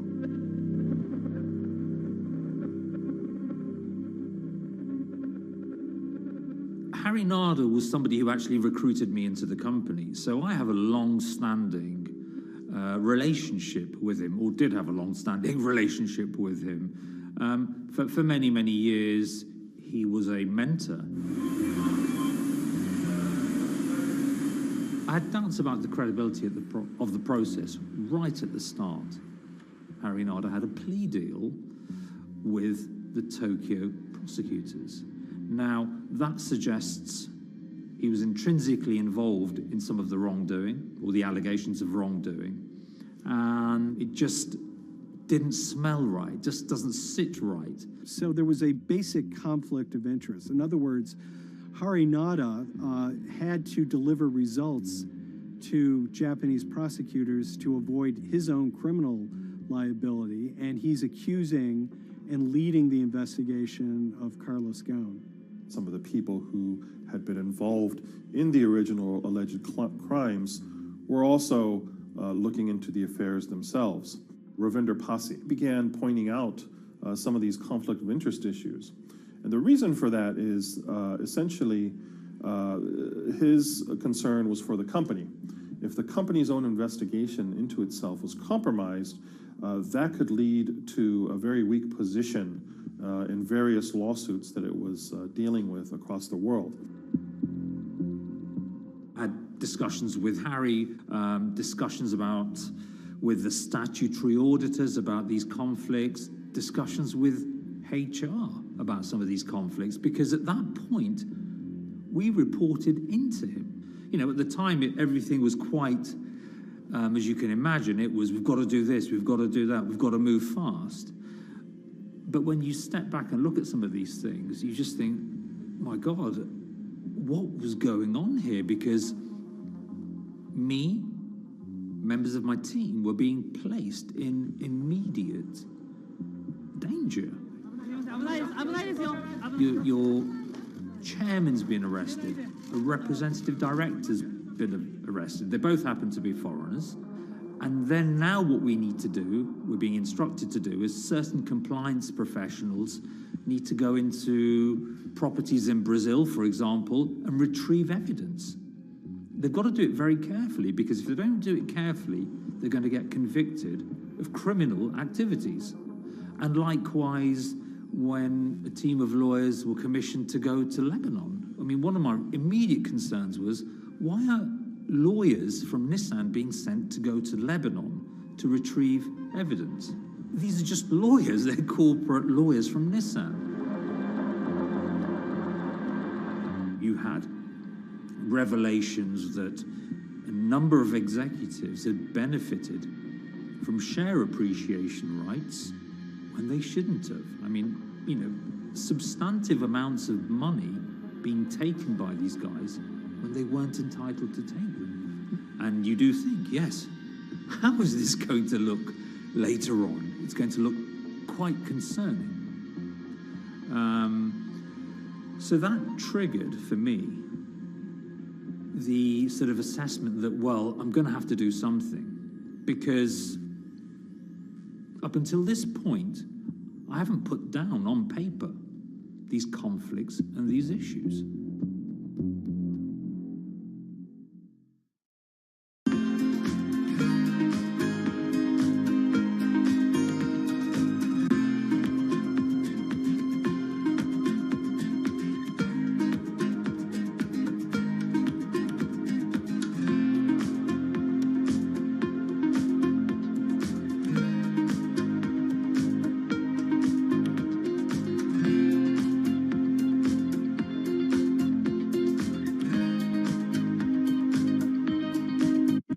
So Rav Pasi makes a fateful move. He writes this letter to the board listing every suspicion he has in great detail, backed up by evidence, backed up by memos, of why this internal investigation had serious problems.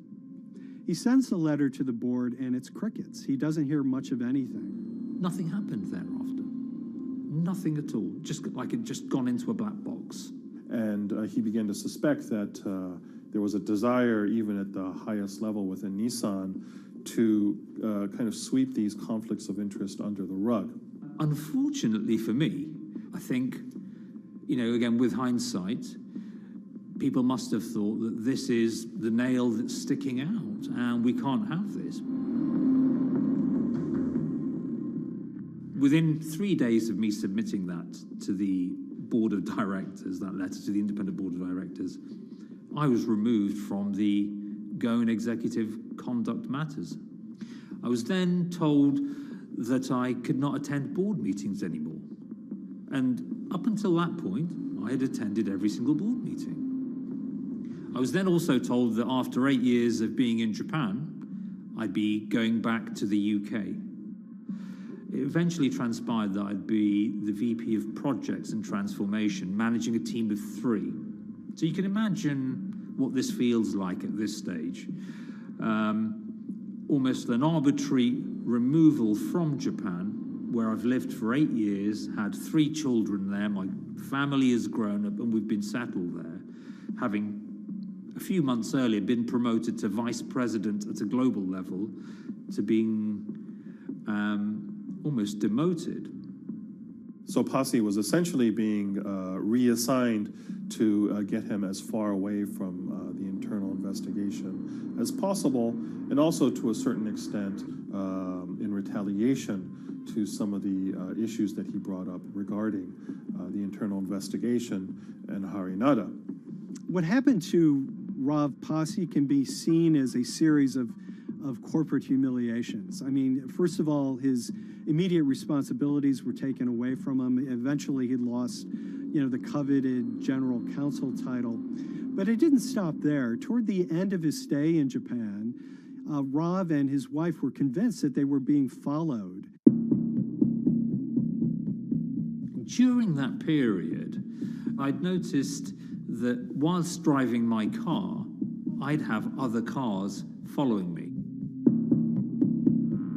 First time I noticed this was around mid-March, and I was driving, I can't remember where I was going, but this grey van, small van, just literally started following me.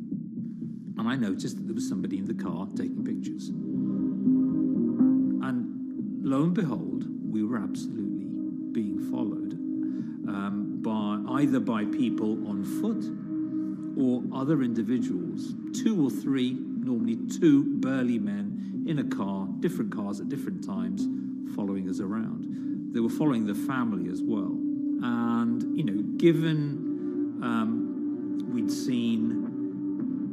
I'd seen the Nissan security department behave in a very, very egregious manner with others in terms of following and surveilling, I was very concerned as to what they were doing and who they were giving this information to. Because if they're giving this information to the authorities, you do think, why? What's going on here? I mean, this is just not normal behavior.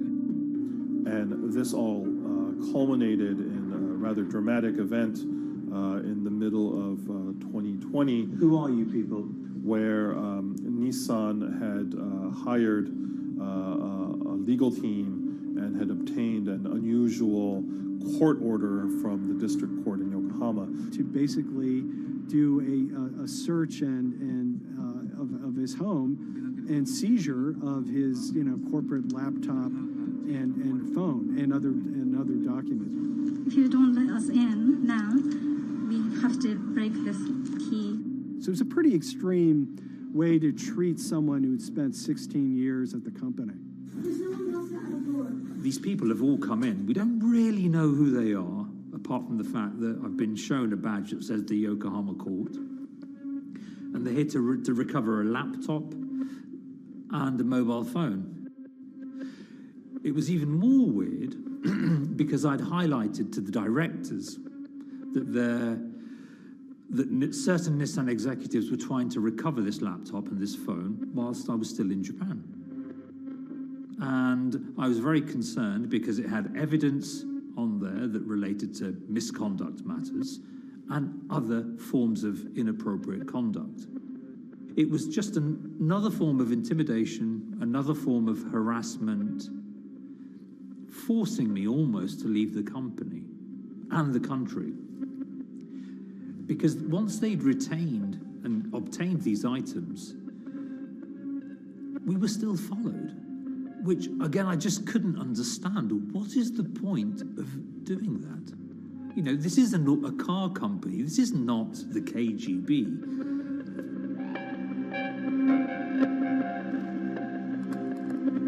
I think it's fair to say that Rav Pasi didn't have full battlefield awareness of all the intrigue going on at Nissan. I mean, Harinata is interesting because he's both charismatic and charming, and one of the most brutal corporate infighters one could ever run across. This is a confidential company email, right? You should not have this. If he had fallen into line, he would probably still have his job at Nissan, be paid very well, and continued his work. A career that he spent 16 years building at Nissan is irretrievably broken. It's been smashed to smithereens. He and his family paid a huge price, certainly. But in terms of being able to sleep at night, I think, he's come out ahead. I highlighted issues to the highest levels of the company so that they could be dealt with appropriately by those in charge. There was no response to those, and there was retaliation against me. What's really profound, like absolutely profound, is that none of your colleagues, I mean people who you have known for years, forget it. Yeah. You're on your own. Yeah. And you got to be ready for that. You've got to be ready for that. If you take it on anyway.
This is the awful truth.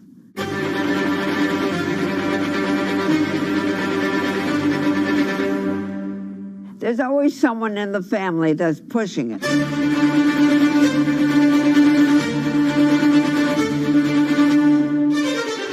This lady does not deserve to be taken advantage of, especially at your age with your own grandchild. Yeah. My grandma is having to sue them. I'm testifying against them. Nobody's talking. They're one floor below right now. I get afraid to go on the elevator. It's sad that it had to devolve to this. It's like a soap opera to me. It's a very sad thing. It's a family feud. A family feud. Here's a family that, on paper, you would think has the wealth that so many people seek, yet at the end of the day, it seemed to sort of rip everybody apart.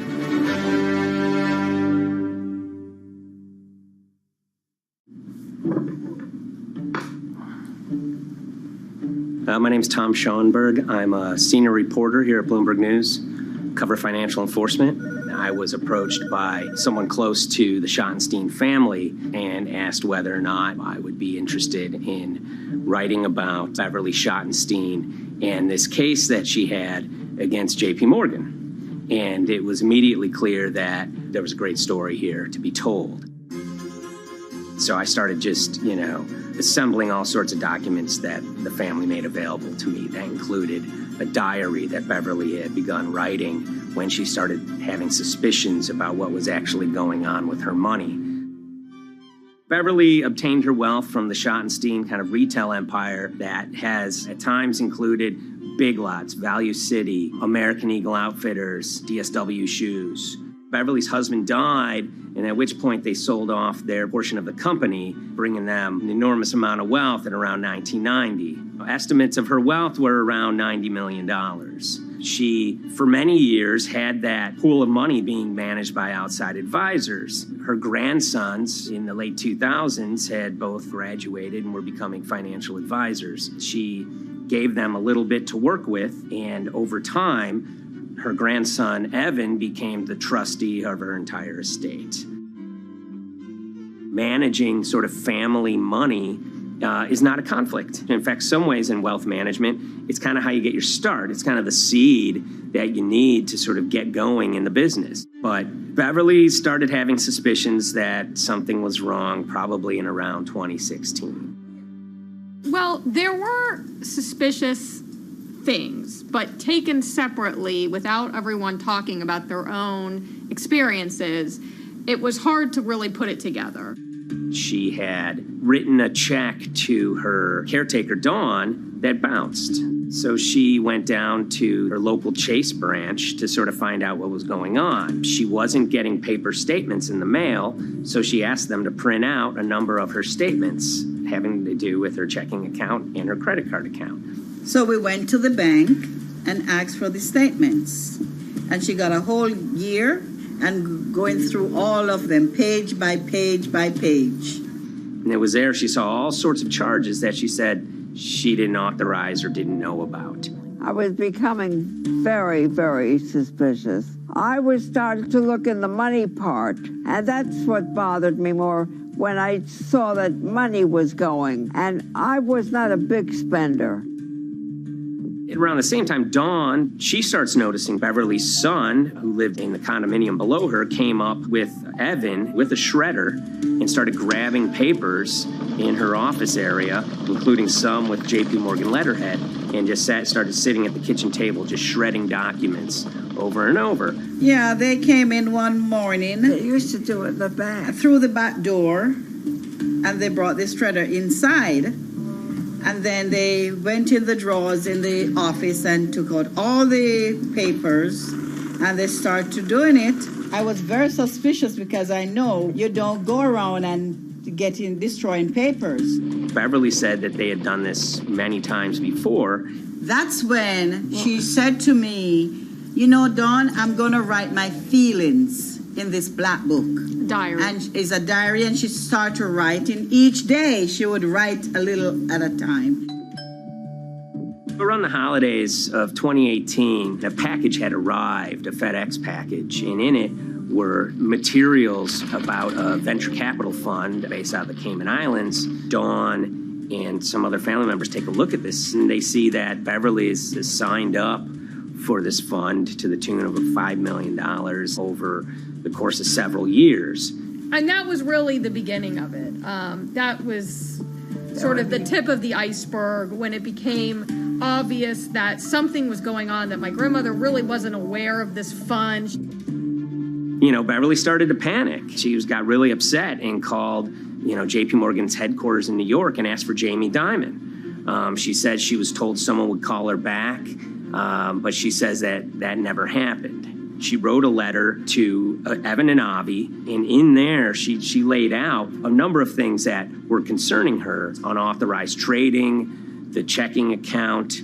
She had about $1 million worth of jewelry in a safe deposit box, and that her son Bobby had the key to that box, and that jewelry had gone missing. All this was kind of packaged in this, 5-page handwritten amendment to a will and trust.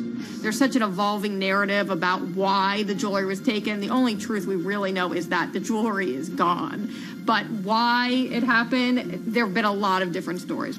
You just don't take your mother's wonderful things and hand it out. And they emailed that note to JP Morgan to seize all activity on her account. And it ended up setting off a firestorm after that. As soon as they got this email that there was a cease and desist and that she wanted to send her money and change brokerage firms, they were actually vacationing one floor below downstairs. They're there right now. The next day, Beverly's in her place. The granddaughter's still in her place visiting. Dawn is there, and up comes Bobby kind of barging through the door. And he's screaming about what was sent to the JP Morgan. They're now investigating now. And he's furious, takes his mother and sort of puts her into a chair, gets pen and paper, and she says physically forced her to write a retraction letter. They were pushing me around. It was a scary time. I was really afraid too. I had to take her to the doctor, and she did an x-ray because she was in so much pain. The locks had to be changed. The phone number had to be changed. I really thought we were going to have to hire guards to be outside just for protection. Oh, it was terrible. Horrible scene. Beverly brought her case before the Financial Industry Regulatory Authorities, usually known as FINRA. It took several months of hearings. She sees all sorts of transactions that's going on, hundreds of them that she claims that she never knew about, never authorized, but yet were logged in JP Morgan's files as having been direct requests from her. That included the sale of a large amount of Apple stock worth several $1 million, as well as all her stock in Big Lots. Over the course of their time with JP Morgan, Evan and Avi were making all sorts of trading on her account that was generating millions of dollars in commissions for themselves and the bank, yet she was not sort of getting any of the type of gains that you would expect sort of an $80 million account in a bullish market to be able to get.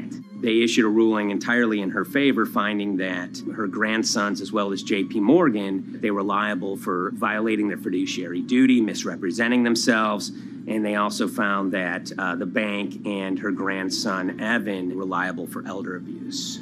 Evan and Avi, they were fired from JP Morgan. They issued an award of about $19 million. I reached out for comment, and JP Morgan emphasized that Evan and Avi were no longer with the firm and that their actions do not represent the sort of values of the bank. I reached out to Evan and Avi, heard back from their lawyer saying that, they disagree with the law and the facts that FINRA kind of used to decide the case against them and are seeing if they can have it withdrawn. Her son, Bobby, wrote her a letter, said his sons weren't criminals, and he also admits to taking her jewelry. And he says he needed it to pay off some bad business debts he had. They never once came up to say, I'm sorry. If there had been an apology and some acceptance, and asking for forgiveness from my grandmother, I don't think we'd be in the position that we are now. Since the piece came out, we've received dozens of messages from people, many of whom are telling their own sort of personal tales of, kind of financial advisors gone bad, or family members who got control of an estate and abused, those within. It seems that it's really resonated with a lot of people. I keep, hearing a lot of feedback about Beverly and how, a lot of people feel she did the right thing. You're never too old to stand up for yourself and try to right an injustice. She was adamant that she wanted to stand up for herself, but at the end of the day, they did wrong. It's a painful life lesson. Beverly taught them that you don't mess with grandma.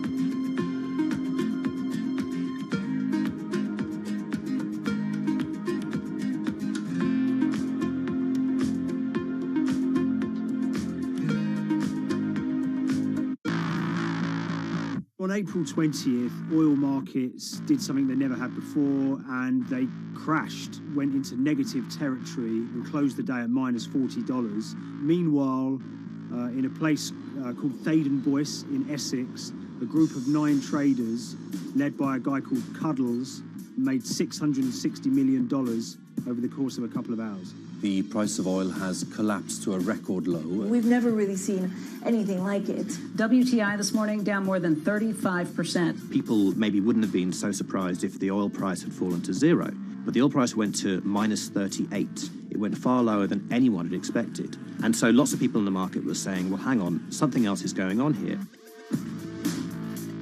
A couple of months later, I started to get wind through a kind of network of sources that a tiny firm in the outskirts of London had made a huge amount of money that day and potentially had some part to play in what happened.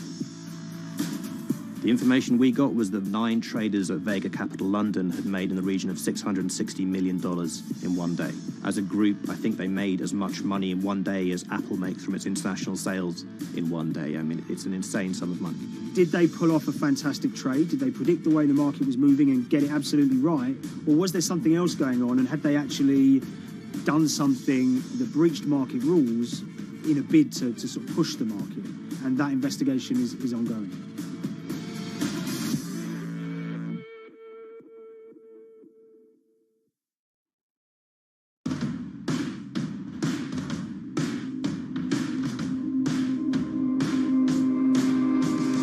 So Paul Commins is a trader who cut his teeth in the pits in the 80s and 90s. When everyone had a nickname, his was Cuddles. If you can imagine, that was a very sort of cutthroat type of world where people are doing, hundreds of thousands and millions of dollars trades by shouting at each other, giving hand signals, and then sort of scrawling on scraps of paper. The culture of the trading pits in London was very influenced by the working class guys who became traders there. They weren't like the city bankers that had gone before them. They weren't usually Oxford or Cambridge. They didn't wear Savile Row suits. They were ordinary working guys who happened to have a talent for trading. And a lot of them came from Essex. I think it was 400 traders in the pits, and Cuddles in his oil and gas pit was described to us as amongst the top 3 in amongst that, was very successful and made very large amounts of money as a young man. But inevitably mechanization and the arrival of electronic markets was the kind of death knell for the pits, and in 2005 the IPE closed down. And when the pits shut down, a lot of the traders who worked there lost their jobs or quit or went to work for financial institutions. But Paul Commins decided to start his own trading collective out in Essex. Some of them are ex-pit guys, cut from the same cloth as him.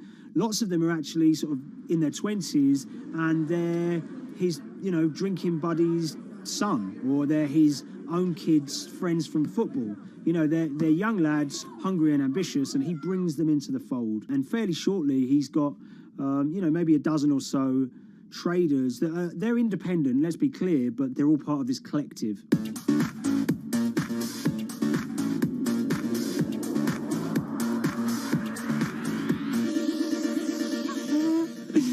Yeah, I'll let Liam deal with Essex.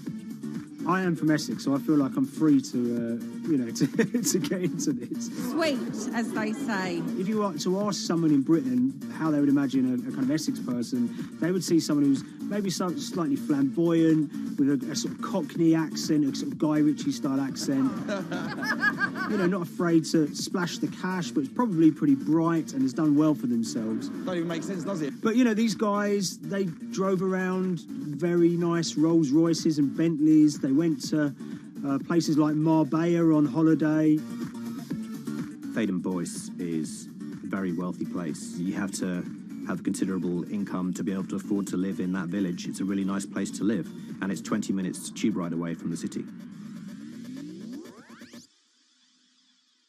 Earlier in the summer, we have this lead, which is that there's this tiny firm called Vega Capital London, and they were the biggest winners from the biggest oil crash in history. Anyone that covers markets is going to be surprised about that. You're thinking your BPs of the world or your Glencores, but it's this tiny firm. And one of the big challenges that we had was actually finding out who worked with Vega Capital. It wasn't immediately obvious, and at first we had absolutely no idea. If you go to the Vega Capital website, it says it's under construction. If you do basic online searching, it's very difficult to find anyone who's publicly connected to the company. So inevitably, we're incredibly curious at this point. Like, who the hell are these people? The more reporting we did, the more it became clear that this group were connected socially as well as professionally. They went to weddings together, they played golf together, they would go on holiday together. We found out that a number of them were members of the West Ham Supporters Club in London. A few of them started companies together, so you could see all the connections between them and start to see a distinct group emerging. And it really just was this kind of shock that, this wasn't just like a hedge fund or a firm you'd never heard of. This was actually a group of buddies who all had the same experience on this day and had all made a huge amount of money. So if you're an oil trader, there's a number of different ways you can trade, and probably the most popular is WTI futures contracts. And it's basically a contract that says, I'm going to buy 1,000 barrels of oil from you at this point in the future, or I'm going to sell 1,000 barrels of oil to you at this point in the future.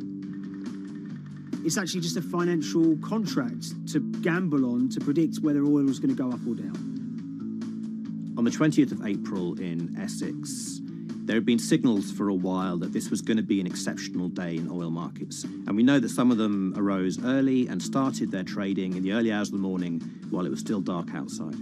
Essentially what they were doing is buying contracts that gave them an obligation to buy oil at whatever the price ended up at 2:30 p.m. So they're basically placing a bet that oil was going to fall throughout the day. But they're simultaneously selling lots of oil as well. And whether they make a profit and how much profit they make is the difference between what they buy the oil for and what they sell the oil for. Now, of course, we now know throughout April 20th, the price dropped and dropped. So this is going very well for them. They are committed to selling oil at these prices, and the prices are continuing to fall, which means they're going to be able to offset it and buy oil at cheaper at the end of the day. Now, once it gets to kind of 1:30, 2 p.m., that's when things start to get really interesting. Suddenly there's a kind of influx of buyers and sellers, as desperation increases in the market and trading volumes go up. Now at 2:08 p.m. exactly, something bizarre and unprecedented happened, which is that oil passes into negative territory. And it fell to a record level of minus $38. We've never seen anything like it, period, in terms of the contraction of the global economy. That huge gulf between what they were buying the oil for and what they were selling it for enabled them to make more money than they ever thought possible. So their profit was the difference between minus 37 and all of these positive numbers on every contract they sold. The price of crude briefly hit minus $37 a barrel. For one group of traders operating from a small office, it was a very, very profitable day. It's important to remember this had never happened before in the history of oil trading. No one could have predicted it. I can't think of another example of where you enter a trade and you get paid on both sides. You get paid both to sell and to buy. It's unthinkable. One thing we know about the Cuddles Trading Arcade is that they were very comfortable taking large risks. And, you have to be clear, this was a large risk. Yeah, we spoke to oil traders, both people that know these guys and people that don't, and they all say that this is, incredibly risky. And that's actually what stops a lot of oil traders doing trading like this. They simply aren't willing to stomach the risk. But Cuddles and his friends were. So when the kind of final calculations came down, the group of the 9 most profitable traders made $660 million or thereabouts between them. I mean, if you can imagine, I think 3 or 4 of them made in excess of 100 million each. One of the astonishing things about this trade is that 2 of the individuals who made more than $100 million in a single day were in their 20s. One of them was 22 years old. Only a few years earlier, he'd been posting on his social media about doing teenage stuff with his mates in town and going to see girls and rap music. And here he is a few years later making $100 million in a single day's trading. When me and Liam discovered that, we couldn't believe it. We couldn't believe what we were seeing.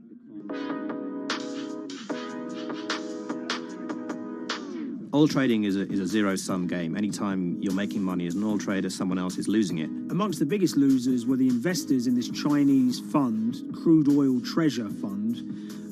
There were thousands of them, and they lost everything. Lots of people had put their savings into oil funds. They lost money that day. Big banks and brokers who sort of stand in the middle of trading parties, they lost money that day. And another interesting thing is that oil-producing countries like Kuwait or Canada, they sell oil as an average of the WTI closing price over the preceding month. So the fact that one of those numbers in that average was minus 37 meant, if you can imagine, countries like Saudi Arabia and Kuwait potentially lost a couple of dollars on every single barrel of oil they sold that month. Vega Capital's traders made such an extraordinary sum of money that it was inevitable there would be some scrutiny of what they did. But it wasn't just the sums of money they made.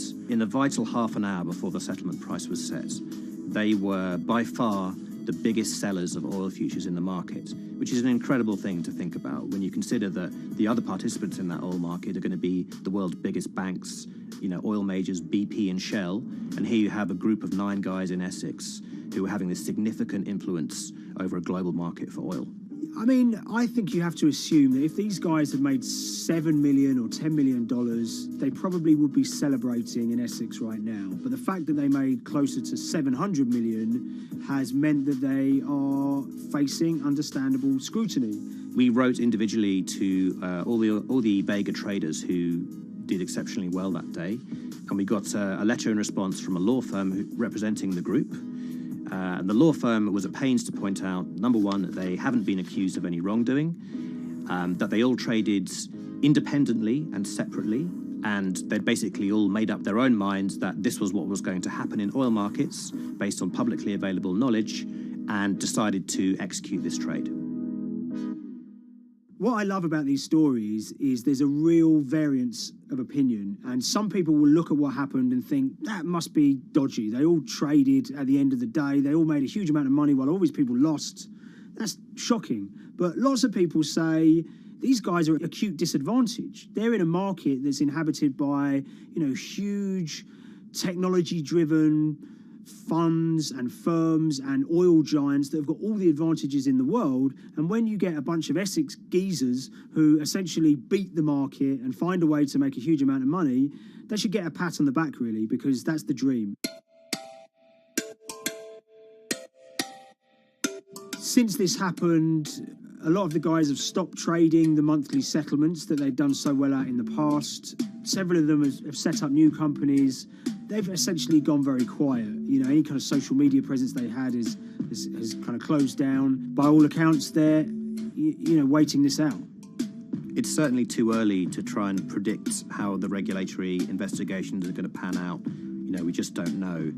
There's a number of potential outcomes for these guys. Potential punishments if there are any findings of manipulation against Vega or anyone affiliated with it might be you could be fined, you could be banned from trading, and in the most extreme cases there have even been criminal prosecutions in the past of people who have been found to have been manipulating the settlement and misconduct related to trade at settlement.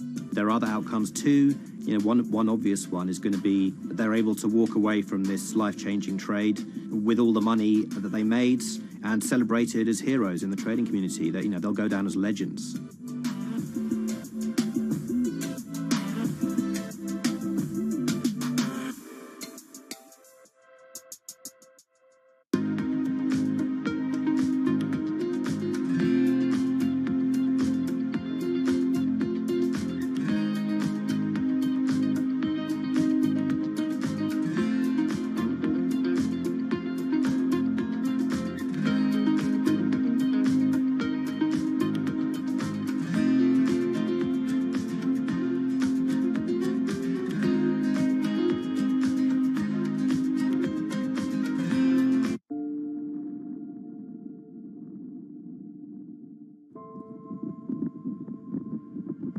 It's very important, given the nature of the climate crisis right now, for the general public to have an understanding of what progress is or is not actually happening. And I think many readers right now, they'll see these hundreds and hundreds of companies making these big, bold climate claims. And they would be forgiven to think that we're well on our way to meeting the emission reduction trajectory we need to be on. And the reality of the matter is we're just not on that trajectory. And a key reason for this sort of disconnect is the use of offsets that aren't doing what they claim to be doing. We have a massive potential for sort of willful blindness. We can convince ourselves of things regardless of what the facts are. And so that's what tends to happen in these cases. It's not that anybody is setting out to commit climate fraud. They sort of walk themselves into a situation and they convince themselves of one thing, and that allows them to convince themselves of another thing. But at the end of the day, they're doing something that makes no sense at all.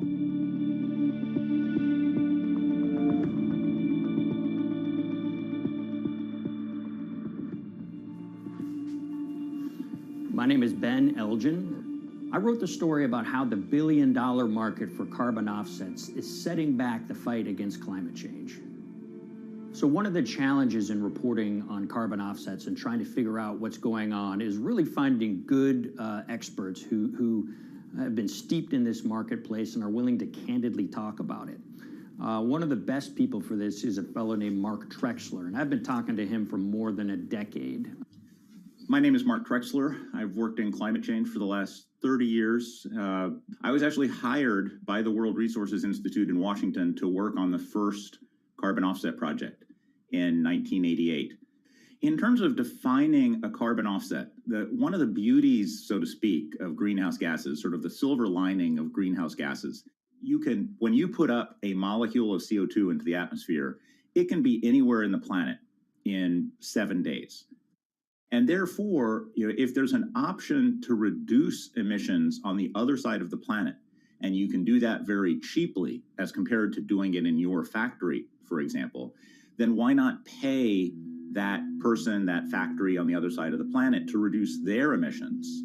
Then you are, in a sense, offsetting your emissions, and the atmosphere doesn't really see your emissions anymore.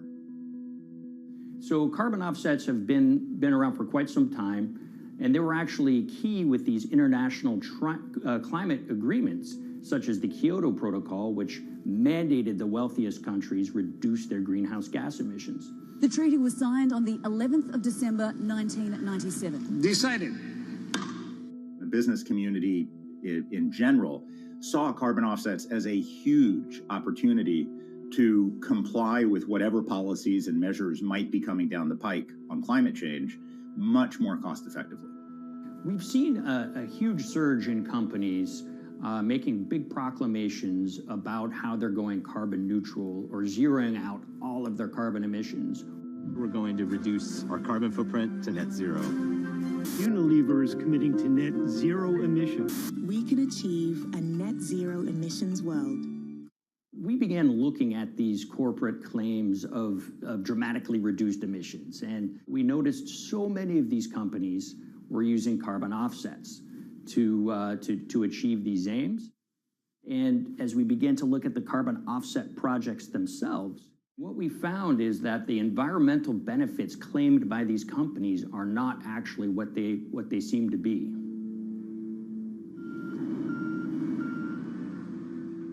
And as we sort of saw and spotted a number of these very aggressive carbon offset projects, which appeared to be generating inflated credits or bogus credits, we saw a number of them were associated with the Nature Conservancy.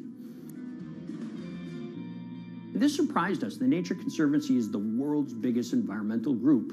They have about $1 billion a year in revenues, and they've been around for 7 decades.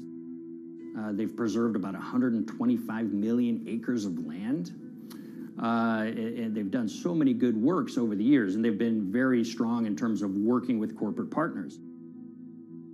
The Nature Conservancy has taken a different approach, a very pragmatic and pro-business approach. They will not go out and criticize a big polluter, but they're very happy to work with them.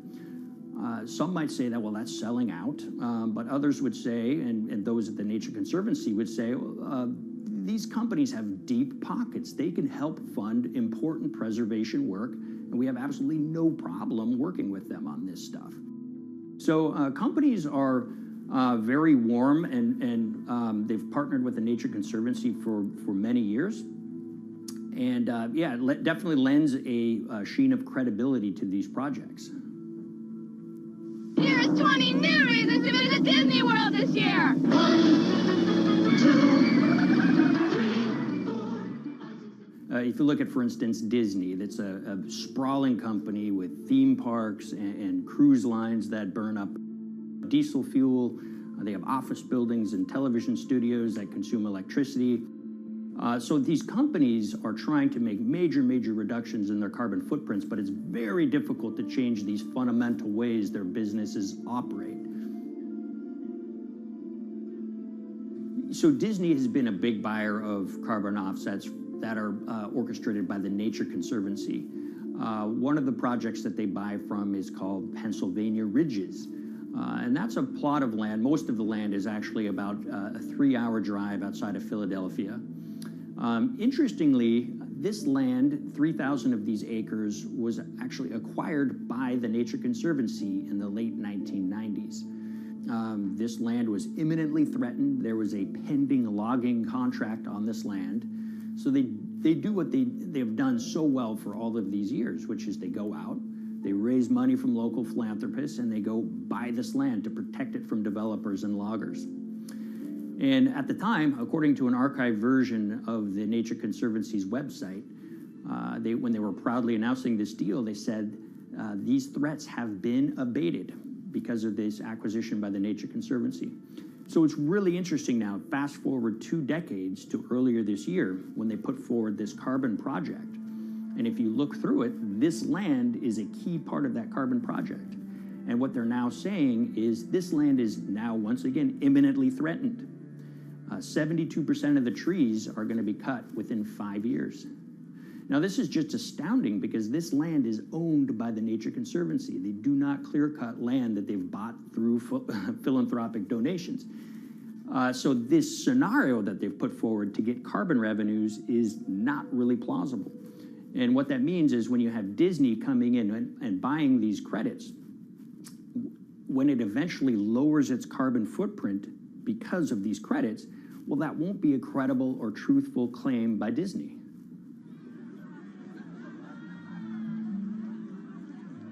So this is an organization that truly understands the threat of the issue of climate change and is wanting to do its part to address this. However, in this situation, it just appears their drive, which they've had for decades, to increase the amount of revenues that it can use for land preservation work, Nature Conservancy and many others see that the carbon credits as a pot of money that they can tap into to further their own benevolent aims. But unfortunately, what this has resulted in is claims of climate progress that just aren't really happening. So the Nature Conservancy defends vigorously these deals, and they and others will say, look, our projects are just following the rules that these registries set up. So some would also put some of the blame on the registries themselves because they're setting up the rules which allow these vapid projects to get up and sold. So we've reached out to all of the companies we mentioned in the story, including Disney. They didn't want to be interviewed for this story, but they all told us that, look, we have to rely on the experts out there, and those experts, they say, are these carbon registries that have been set up. Most of these Nature Conservancy deals are set up and sold on this exchange. It's called the American Carbon Registry. Now, it's the oldest of these registries that allow voluntary carbon credits to be sold. They've been around since 1996. What these offset registries do is they set up rules, and any carbon offset project has to follow those rules. But there's this tension that's always there. If the rules are too strict, then it's going to be very hard for carbon offset projects to get up and running. So there's this balance going on where the registries want rules that attract projects, but they don't want it to be so strict where it will disincentivize projects from getting listed. One of the challenges with designing carbon offset systems is that there are normally two people at the table. You have buyers and you have sellers. And to some extent, you have policymakers, but you know, the buyers and the sellers are really the ones with the expertise, with the incentive to really participate hard, make a lot of things happen. And the challenge there is that both of them sort of want the same thing, or they're both happy with the same thing. They're happy with low-cost offsets and a lot of them, because that works for their business model. You end up, though, with nobody really representing the atmosphere, so to speak. Nobody's really representing the climate in those discussions. And so the policies end up biasing the whole system. And you end up in sort of a race to the bottom. And that's what we've seen happen. You know, when it comes specifically to the topic of carbon offsets, you know, I am a fan of carbon offsets in the sense that they can help mitigate climate change. They absolutely can. But, you know, if we're not going to do it correctly in a way that actually does help mitigate climate change, then it's nothing but a distraction. And, you know, after 30 years, you have to start wondering, is it really just a distraction? And that's really unfortunate, but that's where we are. Ultimately, what needs to happen is systemic change. You know, we're sort of nibbling around the edges with some of these different things. We need to change how we produce energy. We need to change how we transport ourselves. We need to change what and how we eat. You know, we need systemic change associated with transitioning to a low carbon economy. A lot of what we're doing today is not promoting systemic change. It's sort of trying to stick your thumb in the dike to preserve the current system. And at the end of the day, that can't really work.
the Hyperloop. There's a good chance you've heard the name by now.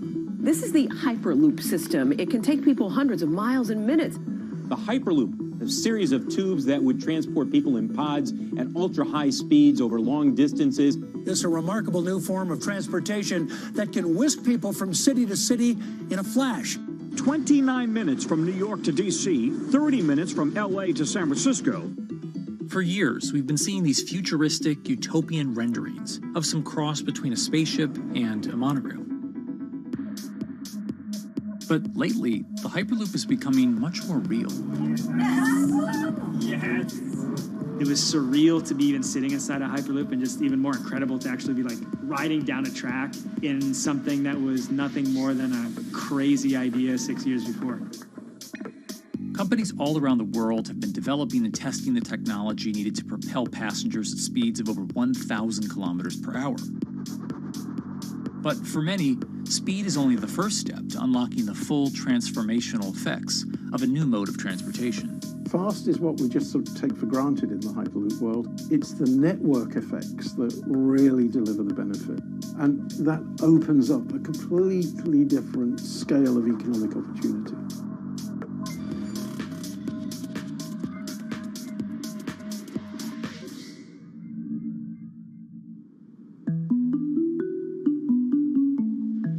We've got planes, trains, automobiles, and boats for getting around Earth. But what if there was a fifth mode? And I have a name for it, which is called the Hyperloop. The Hyperloop? Hyperloop, yeah. In 2013, while riding high on the growing success of Tesla and SpaceX, entrepreneur Elon Musk released a white paper outlining the basic framework of the technology he called Hyperloop. The basic idea goes a little something like this. A tube reduces the air pressure to a near vacuum-like environment. A Hyperloop pod is then suspended in the tube, usually by magnetic levitation. The whole pod can then be propelled forward. Because there's no traditional friction sources like air resistance or rolling friction that would push back against the pod, the Hyperloop is able to move at incredibly high speeds and do so fairly efficiently. Despite its futuristic name, however, the general concept behind Hyperloop is actually pretty old. In fact, New York City's first attempt at an underground public transit system in the 1870s was based on a similar principle. The pneumatic transit system was short-lived, however, only stretching one block and topping out at a rather leisurely 10 miles per hour. While Elon would make some 21st century improvements to this concept and bestow a very 21st century name, he wouldn't end up pursuing the technology itself, instead electing to focus his efforts on something a little bit deeper, literally digging the requisite tunnels via his boring company. It would take another billionaire industrialist who dabbles in spaceflight. No, wait, not that one. Yeah, that's the one. After Richard Branson would make a large investment in the company Hyperloop One, it would be renamed to Virgin Hyperloop. What we've always been trying to do as a company is show that this technology could work, that it could be made safe, and that ultimately it's something that's happening in the next couple of years, not the next 20 years. Josh Geigel is the co-founder and CEO of Virgin Hyperloop. In a familiar tech startup story, he's seen the project go from a garage to a large-scale testing facility outside of Las Vegas. So we started building the first kind of Hyperloop system in 2016. We've done a lot of work, about 500 tests that we've done on that over the last 5 years. And what we realized that we need to do is take that technology, show that it can be commercial, so drive the cost down, improve the efficiency, improve the performance. But the key thing is, in order to do that, Josh, along with Virgin's head of passenger experience, Sarah Lucian, bravely volunteered to take the inaugural ride.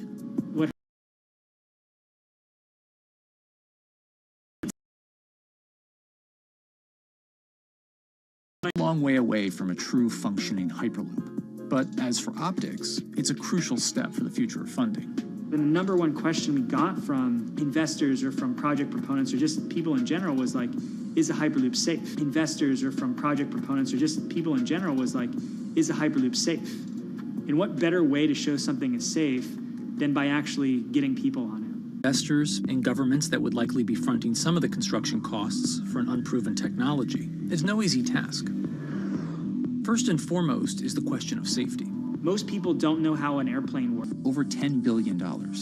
And before large governments are willing to come in and front those costs, investors who are funding Hyperloop development must accept it as a long-term mixture of technology and infrastructure investing. Investors that are used to short returns because you're developing apps or something to that effect, those aren't the investors that really get excited about Hyperloop. What you start to see is the people that are looking at platform technologies, right? So this idea that because the smartphone existed, Uber could exist, right? So who are like the Vanderbilts of this century? And that's the part where you're going to get a lot more no's than yeses. But there's people that have the ability, the fortitude to stick it out, to see the game-changing platform here. Those are the people that we're looking for. And since we've done that passenger test, there has been a lot of interest that's really, oh, this is a lot sooner than I thought.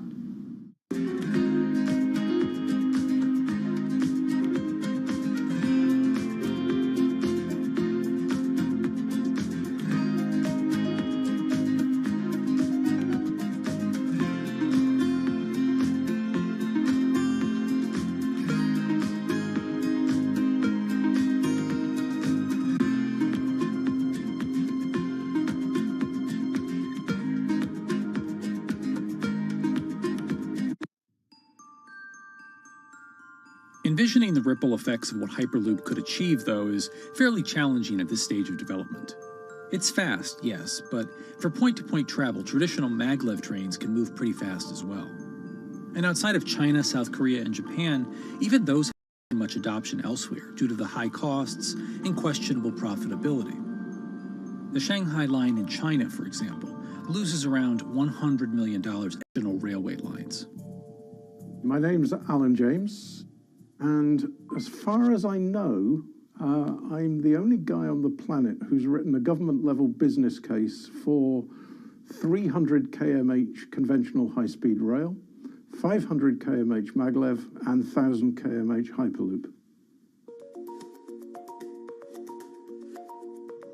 It's fundamentally about moving people from where they are to where they want to go, when they want to make those journeys, and doing it in much smaller numbers. So pod designs for Hyperloop range from 12 to 28 seats, typically. Why are they small? It's because small enables the network to operate flexibly. And a great example of that is the east-west strategic route across the north of England, from Liverpool to Manchester to Leeds. So to get from Liverpool via Manchester to Leeds today, it'll probably take you 2 hours driving as well in average traffic conditions. Net result is those three city regions remain three separate entities. Maybe 10, 12, 15 distributed road hubs. It takes a lot of polluting and inefficient truck haulage off the roads. That itself means roads gain extra capacity. Hyperloops will still need to use electricity to both move pods and maintain the near-vacuum environment in the tube. Proponents of the technology believe that this can be done by using renewable sources, including a combination of solar panels and battery technology that could be used along the Hyperloop itself.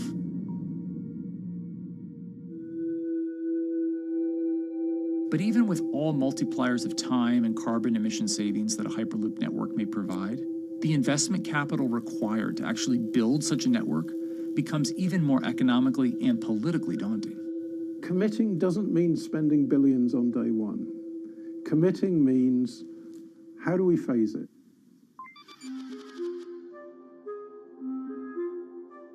One company in the Netherlands is working to develop that technology, and perhaps more importantly, the international coalition needed to make the Hyperloop network a reality.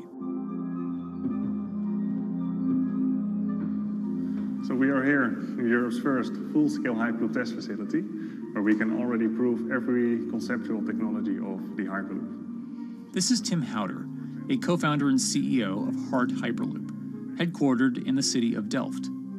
And while this testing tube might not seem as large as others, inside is a key technology to create the on- and off-ramp type infrastructure of a Hyperloop network. That is, a lane switch. That's something we can already test here. You can actually see it here, that the track is diverging from one track into two, that makes it possible to eventually split up the Hyperloop track in two sections. And in that sense, you can create a complete Hyperloop network that in the end will make it possible to travel, for example, over a whole continent. And take Europe, for example, with the same ease as you can now travel with a metro in a city. The nice thing about this magnetic levitation system that we've developed is that there's absolutely zero moving components in the track.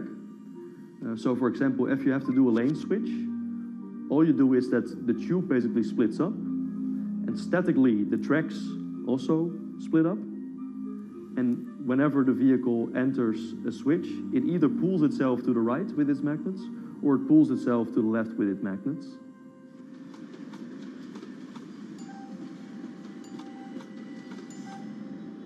Lane switching on traditional rail requires the physical movement of the rail. Even modern magnetic levitation tracks use lane switching techniques in order to transfer trains from one track to another. And this is a very crucial element because this is the thing that limits the capacity and, in the end, the usefulness of the rail network. Because the moment that a track is switching, that means that at that moment you are creating an unsafe environment for the trains behind it. So you need a lot of space between trains. In a Hyperloop, because you have no moving components in the track, all the vehicles can be much closer to each other. You can achieve a very high frequency and basically have your vehicles moving and merging in and out of the network very much like a highway. For now, though, HART's physical testing has been limited by the size of their tube.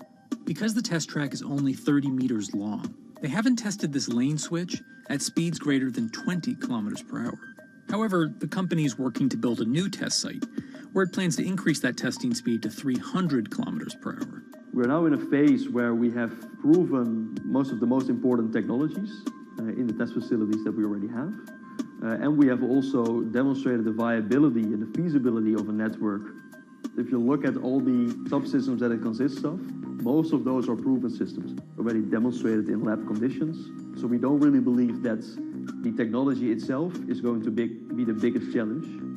Because for all Hyperloop companies out there, actually building a Hyperloop system requires more than just a good product. We're talking about the safety aspects, we're talking about integration into the environment, we're talking about the social aspects. Do people feel comfortable traveling in such a system? So it's about all these different aspects. And the complexity is really getting all the different stakeholders that are relevant and that do need to contribute to bring this to market, to get them all following the same roadmap.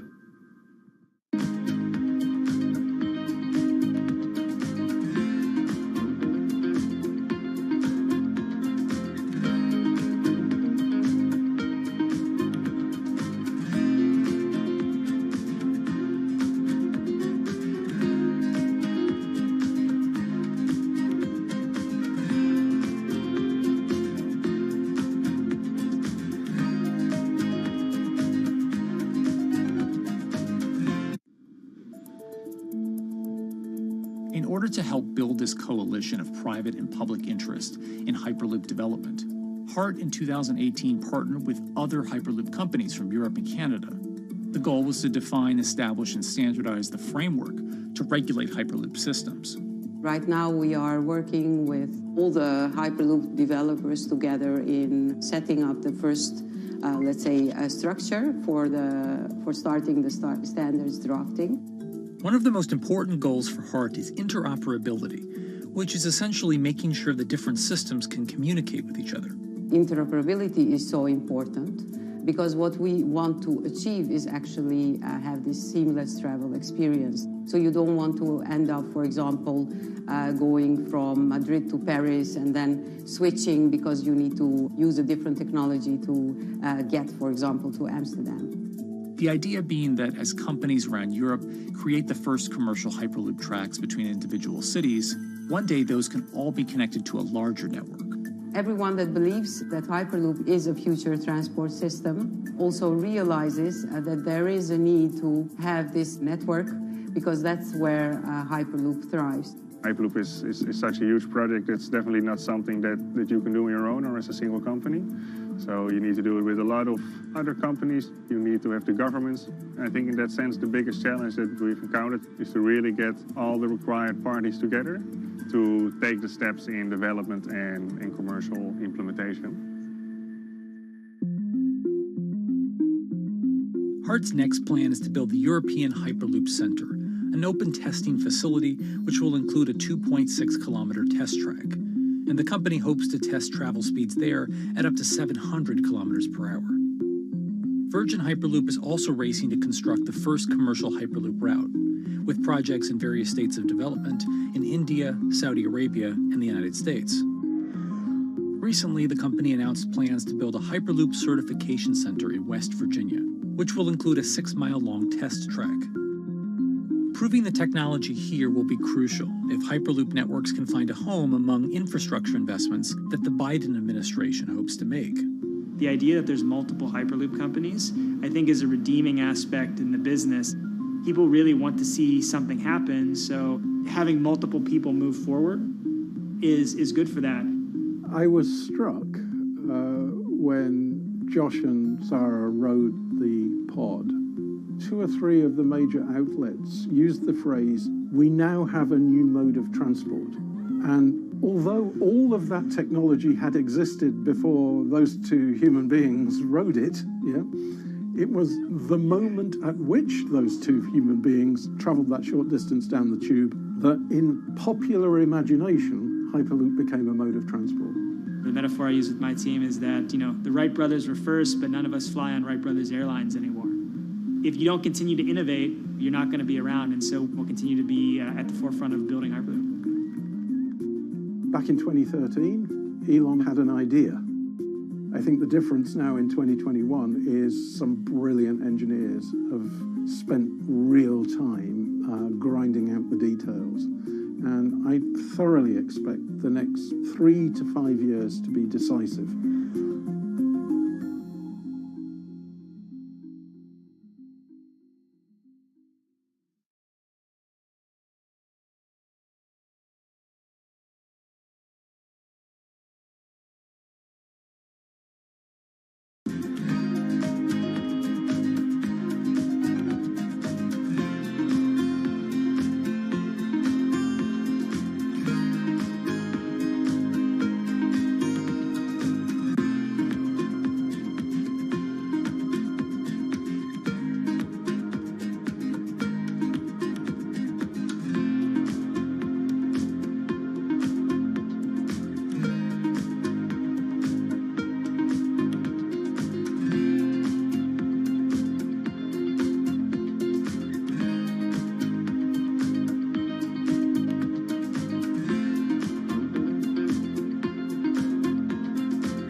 This week, how hydrogen can transform our energy usage.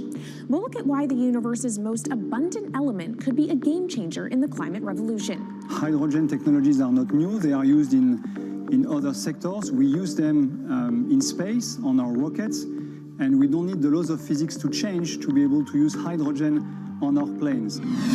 From iron ore to green hydrogen, one of Australia's richest men tells us about his pivot to sustainable energy. Let's take action. It's practical, it's implementable. Let's do it now. Plus, the hydrogen revolution. We'll speak with the CEO of Italian utilities firm Snam about his new book and how green hydrogen could be competitive within 5 years. Costs are coming down and people are waking up to the fact that it's the only way to decarbonize certain sectors. From Bloomberg's global headquarters in New York, I'm Kaylee Lyons, and this is Bloomberg Green.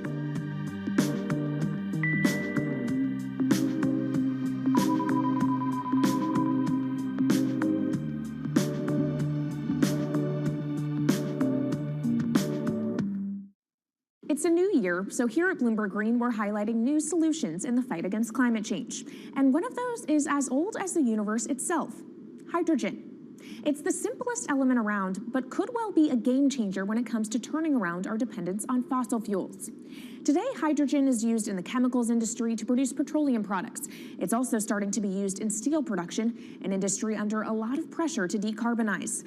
But it has far more uses as well, from powering cars to heating our homes. And Bloomberg New Energy Finance sees a seismic shift in the sector in the next 10 years as green hydrogen squeezes out dirtier alternatives. So-called gray hydrogen dominates today. But as renewable electricity gets cheaper and more accessible, so will green hydrogen. In this week's edition of Bloomberg Green, we'll explore what this push into hydrogen means for tackling climate change. We'll hear from Australian billionaire Twiggy Forrest about his pivot from iron ore to hydrogen, and we'll also speak with the CEO of Italian utility company Snam about his book, The Hydrogen Revolution. But first, what are we using hydrogen for? And why does it actually matter? Christine Lee Edwards explains. Hydrogen, the most plentiful element in the universe. On Earth, we find it mostly bonded to oxygen in the form of water, or in other gases known as hydrocarbons. Hydrogen gas, H2, burns hot and clean, making it an attractive tool in the race to net zero. But isolating hydrogen from other elements is no easy task. Today, the cheapest way to do this is via chemical processes that break up natural gas. This releases a lot of carbon dioxide. Another method is to use electricity to split water molecules in a process called electrolysis. Although there is no carbon byproduct, a lot of electricity is needed. And if this power comes from burning coal or gas, it negates the zero emissions goals of using hydrogen to begin with. Hydrogen produced in this way, powered by fossil fuels, is called gray hydrogen. If carbon capture and storage is used together with fossil fuels, then it becomes blue hydrogen. If nuclear power is used, it's called pink. And finally, green hydrogen is when it's produced via electrolysis and powered from renewable sources. This method is considered emissions-free. It's predicted that by the early 2030s, H2 made from renewables will be cheaper than that made from fossil fuels. But that hinges on the cost of electrolysis declining, which will be achieved through larger projects and an expansion of manufacturing. To be clear, vast amounts of H2 are already used today. Global production in 2018 totaled 117 million metric tons. This hydrogen is mostly used for its chemical properties, not as a source of energy, and very little of it is clean. Some sectors like steel could start using hydrogen for these chemical properties, replacing coal. Industries like cement and glass may also use hydrogen as a source of heat. Another advantage is its energy storage potential. It can be stored over long periods of time and used when more power needs to be added to the grid. It also could hold an advantage over batteries in heavy transport and shipping. The promise of hydrogen for energy has been around since at least 1874, when Jules Verne wrote about it in his book, The Mysterious Island. But the future of hydrogen will depend on policy. Countries with net zero targets, carbon pricing, and hydrogen strategies with investment mechanisms are likely to see the highest H2 demand.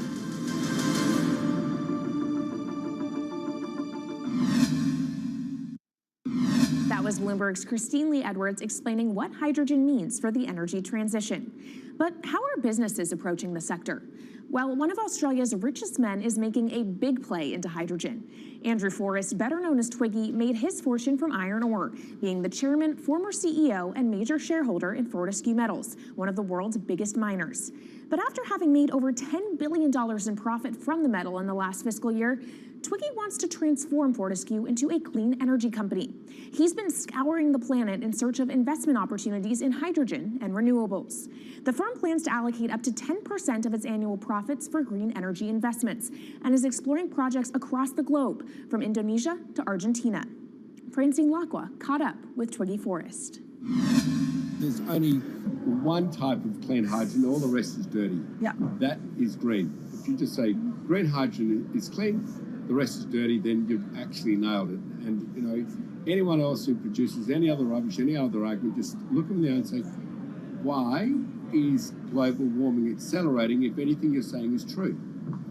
And then you'll know, actually, it's greenwashing. Yeah, but there's a lot of greenwashing because I keep on being told it's a transition. We can't just, make the transition at a click of a finger. So what are we doing wrong? What can we do better? I don't remember the personal computer having to transition the typewriter. I really don't remember that. I don't remember the smartphone having to transition the pocket calculator and the old landline. You know, its transition line is complete rubbish. The lie got put to it 2 days ago when JCB, a really loved British company, every right for the country to be proud of JCB, and Fortescue, holding a bit of a similar reputation, fantastic track record, everyone's done super well from Fortescue, huge balance sheet, super strong. When those two companies got together and agreed a $79 billion US agreement per annum, right, then that's a real wake-up call to say, hang on, green hydrogen is obviously commercial now. You know, every other form of fossil fuel hydrogen, you know, it can compete with it on price, it can probably lose on price, but what we know, it is cooking the planet. And only green hydrogen, zero methane, zero carbon in the supply chain. Don't worry about the molecules in the supply chain. But at the moment, we're not even phasing out coal, if you look at the G20 communique. So we have a long way to go to talk about only using green hydrogen. Yeah, so look, I have a call, which I'd like to make now, that the world should not fund any more coal-fired power stations, coal mining projects, ever. We should wind them down as quickly as possible because they are cooking the planet just like grey and blue hydrogen is cooking the planet. Yeah. You know, hydrogen, which is not made from renewable electricity, is releasing 10 to 16 times more carbon, let alone the methane, which is worse, than it is hydrogen. So we've just got to stop doing things which are self-harming under the guise of greenwashing. So why are leaders so slow? Even if you look at the appetite for ESG investments, they're growing exponentially, so are emissions. So where are we allocating capital? Okay, so take the recent G20. There's probably a reason why there wasn't strong action coming out of the G20 because people were not aware that major transactions between large companies were taking place now on green hydrogen, that actually this pollution-free all the way through the supply chain fuel was now being transacted at multi-billion-dollar scale. If they'd known that, I don't believe any sovereign leader or any energy minister or climate change minister could not take ultra seriously that green hydrogen is now here to stay. It's broken through. History has been made. It will never go back. Okay, what is the one thing that you would tell leaders today and business leaders? How do we transition faster than what we are now because we're at real risk of missing our targets? Oh, so that's really simple. You stop funding, you stop subsidizing, you stop using money into fossil fuels. It could be carbon sequestration, it could be fuel rebates, could be anything. Hundreds of billions of dollars getting ashed while we ash the planet on fossil fuel subsidies. Because we haven't had that renewable electricity, we haven't had that green hydrogen, we've kind of been pushed down. It's all sorts of excuses. Oh, it'll never be commercial, it'll never be supplied in the quantities we need it, you know, blah, blah, blah. Now we know, let's take action. It's practical, it's implementable, let's do it now. Okay, if we do it now, is there going to be a shock to the energy system? Is there going to be a shock actually to economically? And is it worth, not talking about transition, just going from A to B? Yeah, it's a fantastic question. A to B is the solution. Let fossil fuels do what fossil fuels do. Just burn their coal, burn their oil, burn the gas. At least they're pumping up carbon and methane into the atmosphere, honestly.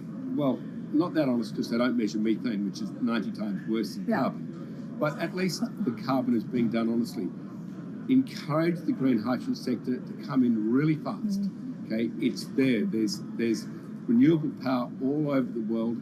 We now know how to make electrolyzers much cheaper, like 25% of the original cost. We know how to do that now. We don't have an excuse to get into it. Does it need to be cheaper than oil and fossil fuel for it to be viable worldwide? Well, right now it is. Okay, so let's just swallow that bit of financial data. Right now it is cheaper, and it's getting more cheap. It's the only fuel you know Mr. Force, which is declining in value. You don't have enough of it, right, to power the world. Yes, that's only because we haven't had policies to support it. If we had policies to support it 5-10 years ago, it would be everywhere. You'd see the global warming budget start to come down. Yeah. Now, we've got 5 or 10 years to make a huge difference. I need policy leaders all over the world to appreciate now, okay, big business is transacting with green hydrogen in multi-billion-dollar agreements. We now know it's here and it's here to stay. Let's spread it everywhere. Coming up on the program, the hydrogen revolution. We'll speak with the CEO of Italian utility firm Snam about his new book and why he thinks green hydrogen will be competitive in just 5 years. Plus, how are airlines working to become more sustainable? We'll look at how Airbus plans to step up in the climate fight. This is Bloomberg Green.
From Bloomberg's world headquarters in New York, I'm Kaylee Lines, and this is Bloomberg Green.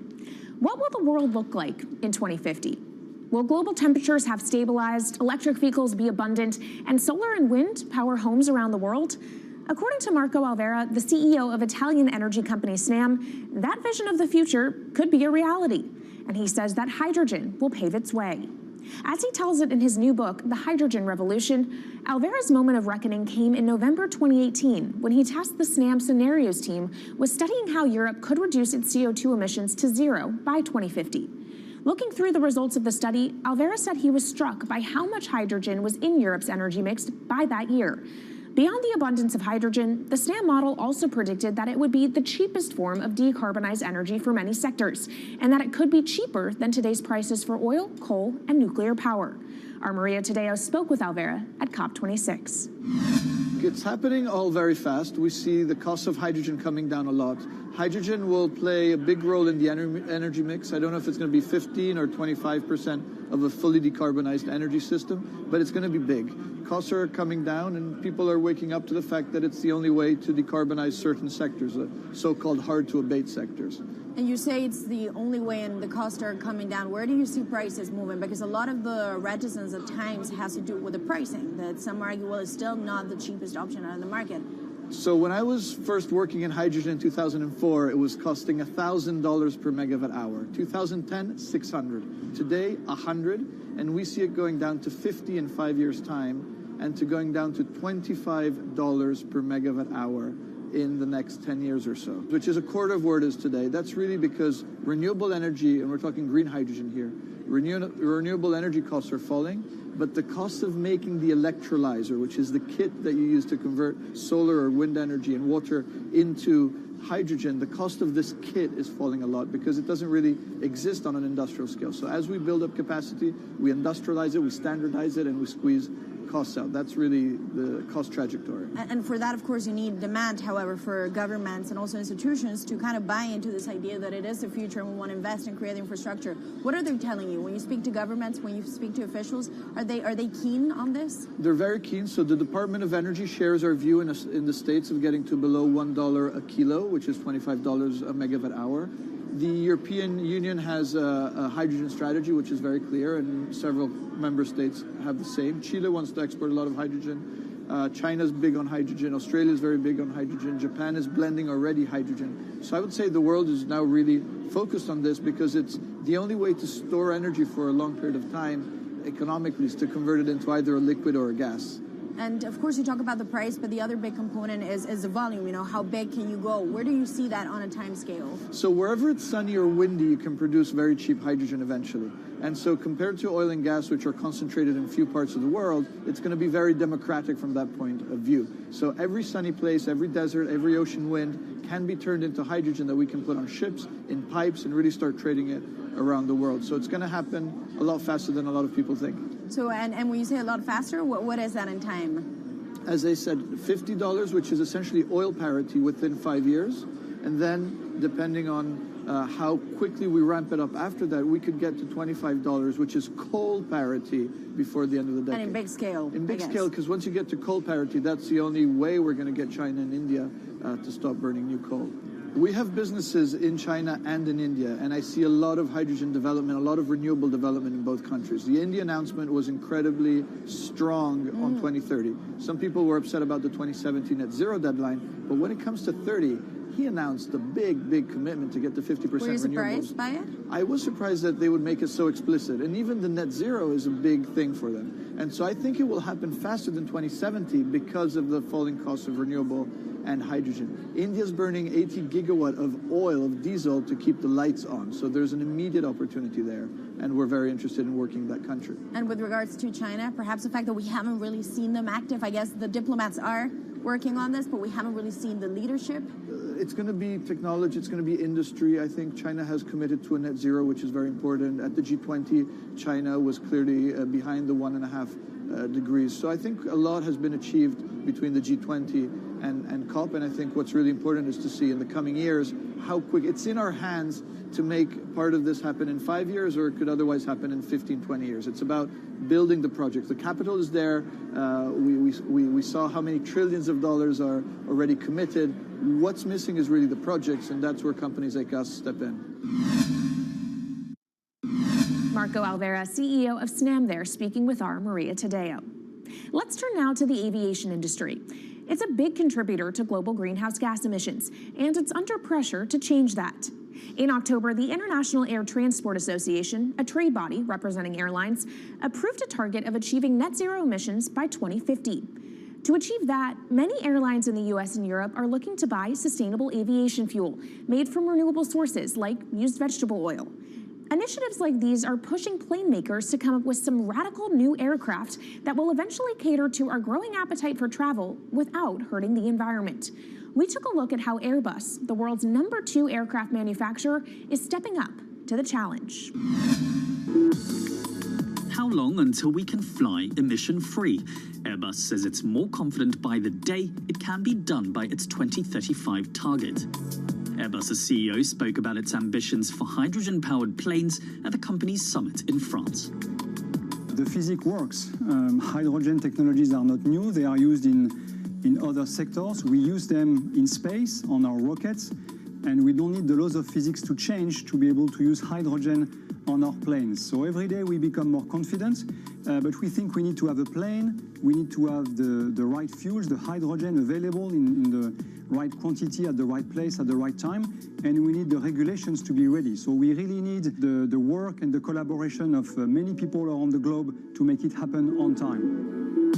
But it could be a long wait until green passenger jets go mainstream. Larger aircraft with more than 150 seats are not expected to feature globally until about 2050. That means manufacturers and airlines today are under growing pressure to ramp up short-term innovations to cut their carbon. In the long term, meeting the ambitious plans for so-called green hydrogen means building a giant industry almost from scratch. To make that happen, British airline EasyJet is among those saying governments need to get involved and fast.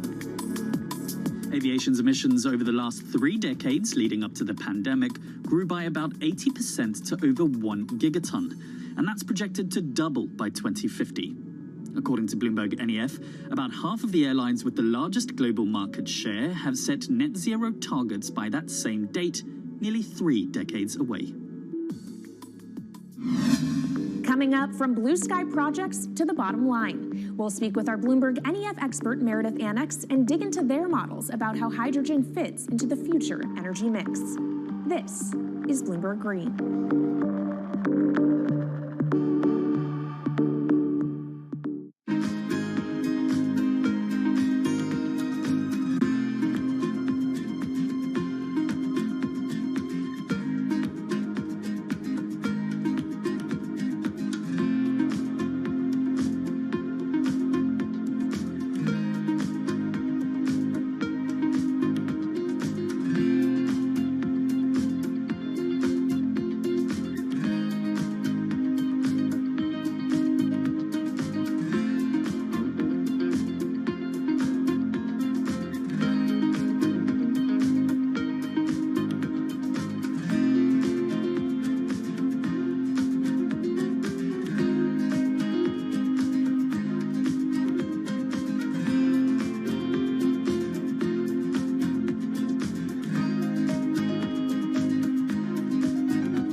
From Bloomberg's World Headquarters in New York, I'm Kaylee Lyons, and this is Bloomberg Green. Now let's bring in Meredith Annex, our Bloomberg NEF hydrogen specialist, to talk more about how hydrogen could change the energy landscape. So Meredith, what place do you think hydrogen is likely to have in the future energy mix globally? Hydrogen's this incredible solution for us as we look to decarbonize because it's a perfect solution in areas that are hard to electrify. So where we like to think about hydrogen playing a role, it's in things like heavy industry, especially where you need a feedstock as well as energy source, and in things like dispatchable power, long-haul transport, maybe even shipping and aviation. That sounds great that it can be used for such diverse industries. At the end of the day, though, how much is this going to cost? Well, that's the amazing thing about hydrogen, because depending on how you make it, it can actually see significant cost declines in the future. So when we're talking about clean hydrogen, we usually mean green hydrogen produced from renewable electricity. And in that case, your hydrogen is almost as cheap as the renewables that are used to make it. So if you're in a place with really good renewable resources, you'll be able to have cheaper hydrogen. But even in places with less good resources, we think that hydrogen can be cheaper than $1 per kilogram, which is the price of unabated hydrogen today, and around $8 per million BTUs for those who prefer to think in energy units. And that can be achieved anywhere in the world by 2050, we believe. All right, so let's talk about kind of the pros and cons list. I don't know where cost fits into that, but what are the advantages to hydrogen over other renewables, and then what are the drawbacks? Yeah, main advantage is the fact that hydrogen can serve roles that electrons struggle with. And that's things like seasonal storage, for instance, or just anything where you need storability, where electrons are harder to store, hydrogen is going to be easier. That also leads to a downside, though, because hydrogen is less energy dense than the usual things that we use for storable energy today, like coal or oil or natural gas. So you will need more volume of storage to handle the same amount of energy. Let's talk about the viability as well and how it may differ in different geographies. What is your view on that?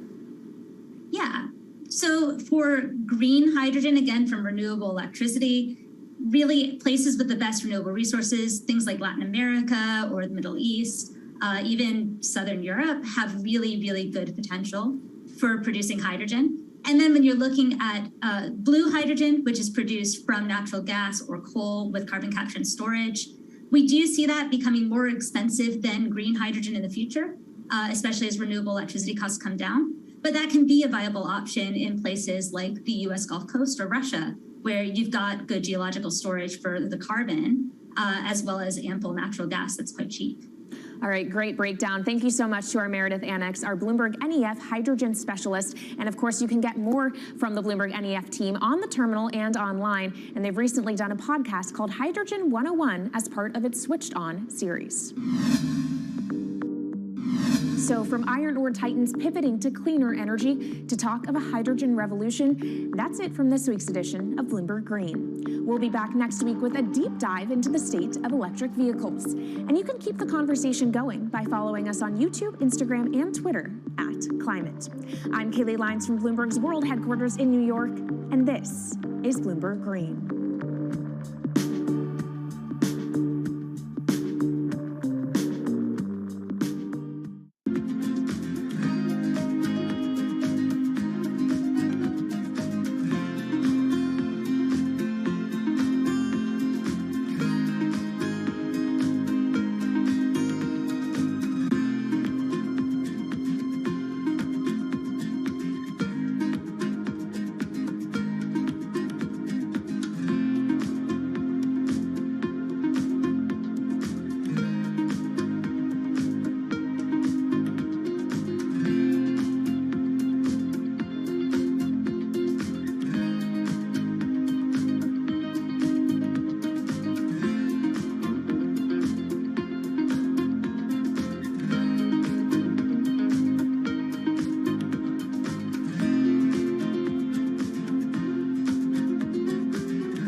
Markets, headlines, and breaking news 24 hours a day at Bloomberg.com, the Bloomberg Business app, and at Bloomberg Quick Take. This is a Bloomberg Business Flash.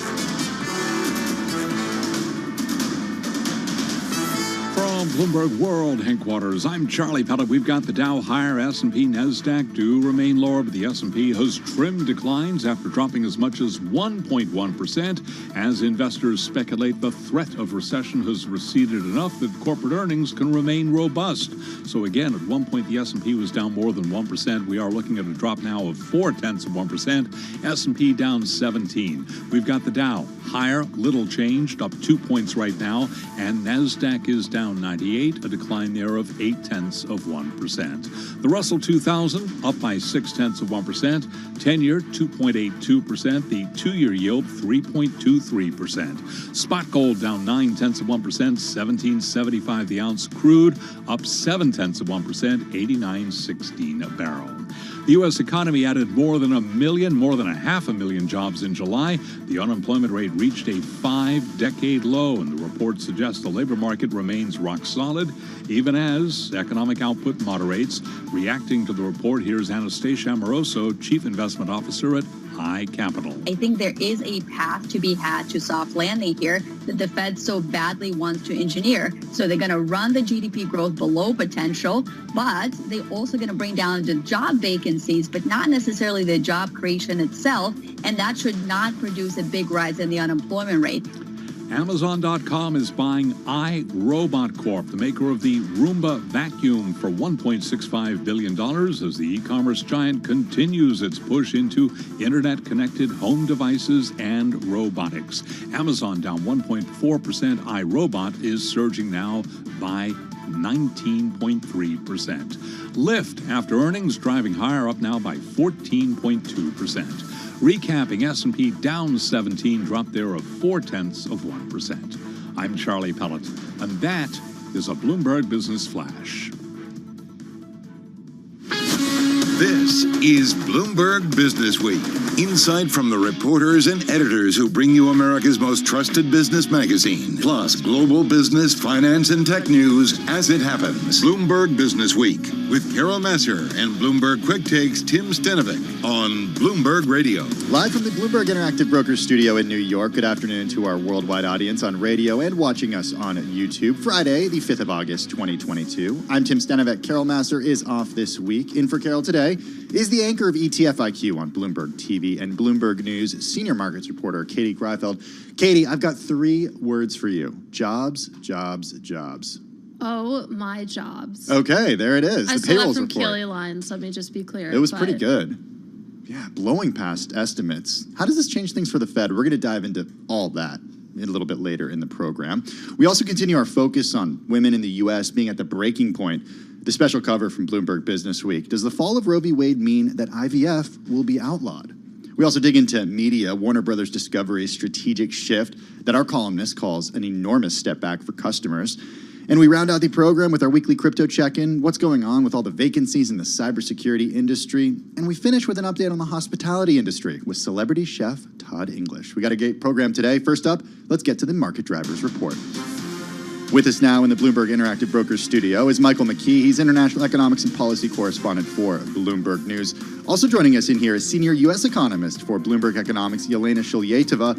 Mike, I want to start with you because you've been covering this throughout the day. Yelena, you have as well. 528,000. This is more than double what was estimated. And also at this point, 200K higher than the highest estimate. Yeah. The Fed doesn't want to see this. It's getting very hard for people to forecast. Well, it's been very hard for people to forecast. We never economy and reopened it again. So the models don't work. And logically, you would have thought it would have slowed down, but it didn't. And not only that, we saw unemployment fall to 3.5%. So both on the unemployment side and the payroll side, we are now back to where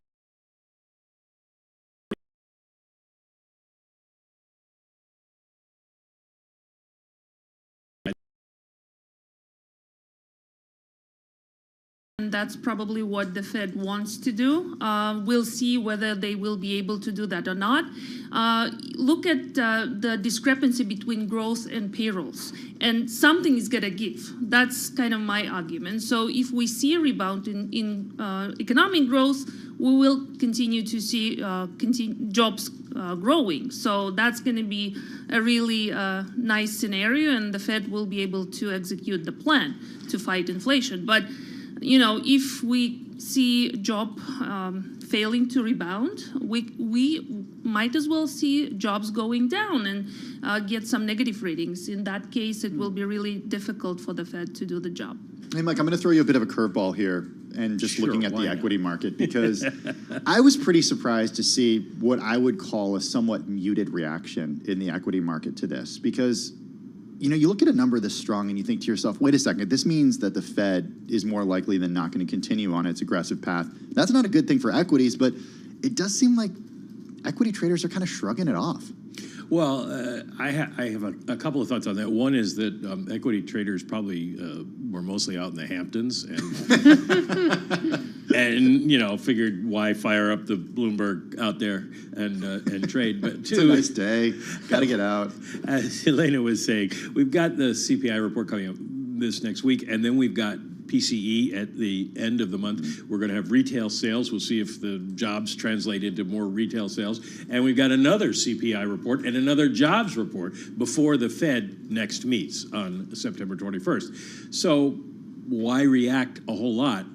And a lot of times what you'll see in these situations is sort of the knee-jerk reaction where a lot of people are reacting, and so you've got to do something to reposition your portfolio because of the way the market's moving that day. But if there's not a lot of movement, if everybody is kind of at the Hamptons and figuring this will work itself out over the next 6 weeks, then you don't have to be quite as active in the market. I don't think anybody in equities thought it was a good report for the long-term outlook for earnings, but what can you do about it at this point? And so I want to bring our attention to a tweet I sent earlier this morning. You're citing your own tweets. I said I was going to This early in the show, Katie? So this early in the show, let's go straight to my Twitter. So, I mean, it felt like the commentary, like the consensus after these numbers was, there was a lot of people saying, look, how could we be in a recession? We're not in a recession. Obviously, you don't add 500,000 jobs in a recession. But I tweeted, it seems difficult to get excited about that if the Fed is going to have to murder the economy in order to cool the labor market and demand. And I guess I'd love to hear from both of you quickly. I mean, how pessimistic is that? Because I've definitely heard, I got a lot of feedback from some of the perma-bull bears out there who seem to agree. Well, I think it's about the timing. I think the recession is not imminent, and this report just really confirms that. But down the road, 12 months, the Fed will have to kill it, then we're going to have a recession. One statistic I would like to mention is job finding rate. This is the ratio of the flows from unemployment into employment as a percent of unemployment. And that statistic is really, really elevated at this point. So that means people have no difficulty whatsoever finding jobs right now. So we'll see if that changes. Yeah, it's really a question of how people feel about the economy. One of the interesting numbers, it won't be decisive for the Fed in any way, but interesting number will be next Friday because we get the University of Michigan sentiment numbers. First of all, do people feel better about the economy overall? And second of all, what do they think of the inflation outlook now that gasoline prices are continuing to plummet and food prices are starting to go down? They're going to have to contend with the CPI headlines on Wednesday, but are people feeling overall better? And that could help in the long run as well. I did want to add one thing here, and this is basically... We have 10 seconds. Okay. This whole jobs day was driven by women. Yeah, I saw that. We got to dig into that. Yeah, 324,000. Wow. And then the unemployment rate for white women, black women, Asian women, Hispanic women, all significantly dropped. All right, lots of great stuff. Michael McKee, International Economics and Policy Correspondent, Elena Shalietova, Senior U.S. Economist for Bloomberg Economics. Let's go to Washington, D.C. for world and national news with Nancy Lyons. Hey, Nancy. Thanks, Tim. The White House is talking up today's surprising July jobs report. President Biden says more people are working than at any point in American history. He says it's the result of his economic plan, but he says there's more work to do. Labor Secretary Marty Walsh agrees. I think with the CHIPS bill that was passed and signed, it's going to be signed into law next week, we can do more manufacturing in the United States of America, which in the long term will help us with some of the inflationary pressures such as semiconductors and more microchips. Secretary Marty Walsh tells Bloomberg he thinks the job gains are sustainable. Senate Democrats are a step closer to passing a big piece of President Biden's domestic agenda. Arizona Kyrsten Sinema says she now supports the tax and climate bill after getting Democrats to keep a tax break for fund managers, to tweak a 15% minimum tax on corporations, and to add a 1% stock buyback tax. Bloomberg Government's Emily Wilkins reports this is not a done deal yet. They do still have to go through that Senate parliamentarian, make sure that everything they want to bring through the special reconciliation process can be brought, because it ain't just anything that that can go. They also have to survive what is known as a vote-a-rama, where Republicans will introduce many, many amendments over the course of, in the past, these things have been like 40 hours. Bloomberg Government's Emily Wilkins. Secretary of State Antony Blinken and Russia Foreign Minister Sergei Lavrov say they're willing to talk about a prisoner swap involving WNBA star Brittany Griner and another jailed American. Global news 24 hours a day, on air and on Bloomberg Quick Take, powered by more than 2,700 journalists and analysts in more than 120 countries. I'm Nancy Lyons. Thank you so much for that update, Nancy Lyons. Tim Stenovic and Katie Greifeld live in the Bloomberg Interactive Brokers studios in New York. Katie, among the most read on the Bloomberg terminal today is a story about the Tiger Cubs. We've talked about them a lot over the last few months because it's just been a brutal year for them. We saw the S&P 500 and the NASDAQ power higher in the month of July, so you would assume that, a rising tide would lift all boats. You know what assuming does. Yeah.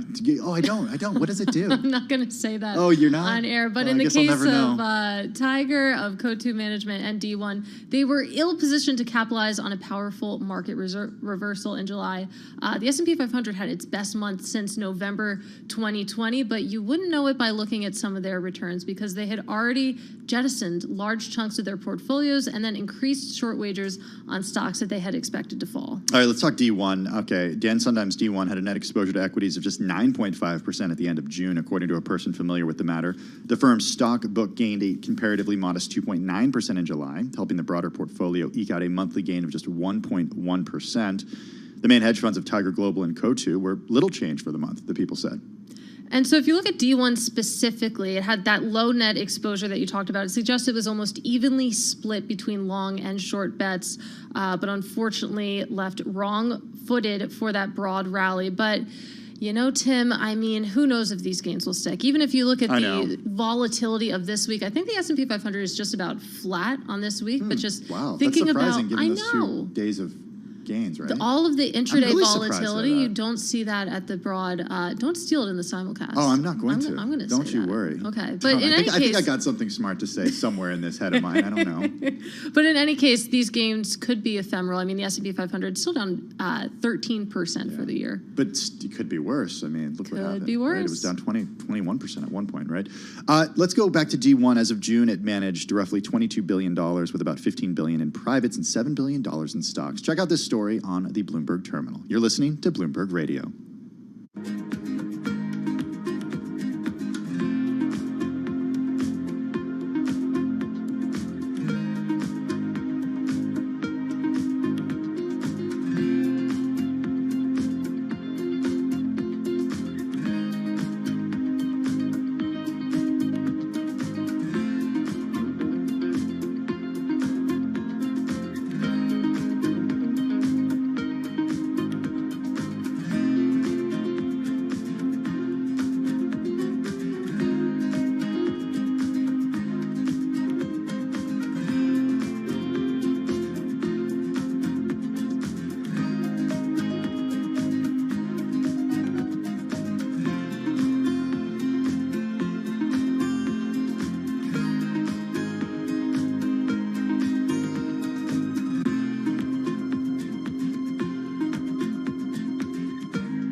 markets, headlines, and breaking news 24 hours a day at Bloomberg.com, the Bloomberg Business app, and at Bloomberg Quick Take. This is a Bloomberg Business Flash.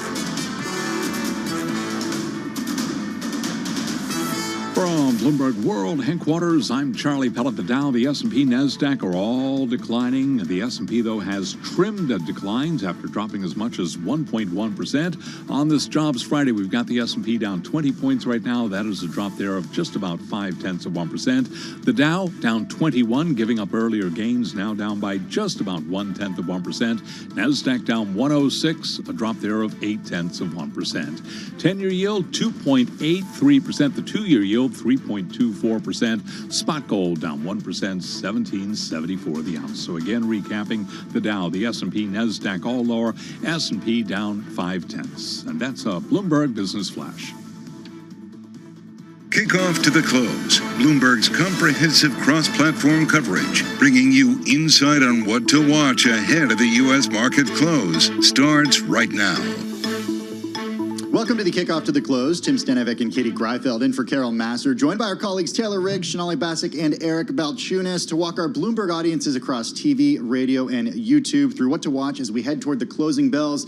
And Sonali, given what we saw from the payrolls for last month, just that blowout number, I'm a little surprised to see what I would consider a muted reaction to equities right now. A muted reaction is right. Good news is bad news for equity markets, with yields expected to go higher. You have the S&P lower marginally on the day, Dow Jones as well, just like 0.01%. And you also have the NASDAQ also down on the day. The Russell, though, is up less than 0.5%. Huge equity move, Sonali, and I love that that's really where you kick us off, because I love this segment. I'm going to kick us off and take you through the key things that we need to watch as you count you down to the closing bell and count you down to the weekend, because we're going to do that too. For me, Katie, take a look at this terminal. I'm looking at my notes so I can get the numbers right. We are now 32,000 on a seasonally adjusted basis, more payrolls than we had in February of 2020, which was also the previous record. So really notable July employment report here when we think about as well the broad-based gains in a lot of different industries and sectors as well. This indeed feels like good news. Does feel like good news. Whether or not it's good news for the equity market, it still seems like there's some question marks there. But when it comes to Fed expectations, I mean, you can see this in the bond market, for example, really ratcheting higher in the wake of that blowout report. Okay, I got a little bit of good news to share too. We're starting to see prices moderate. We see oil down sharply this week, and we're seeing prices ease when it comes to food. Global food prices falling the most last month since 2008. A United Nations index of world food costs plunging nearly 9%, all the way to the lowest since January, when it was before Russia blocked ports in Ukraine, which of course pushed food costs to a record.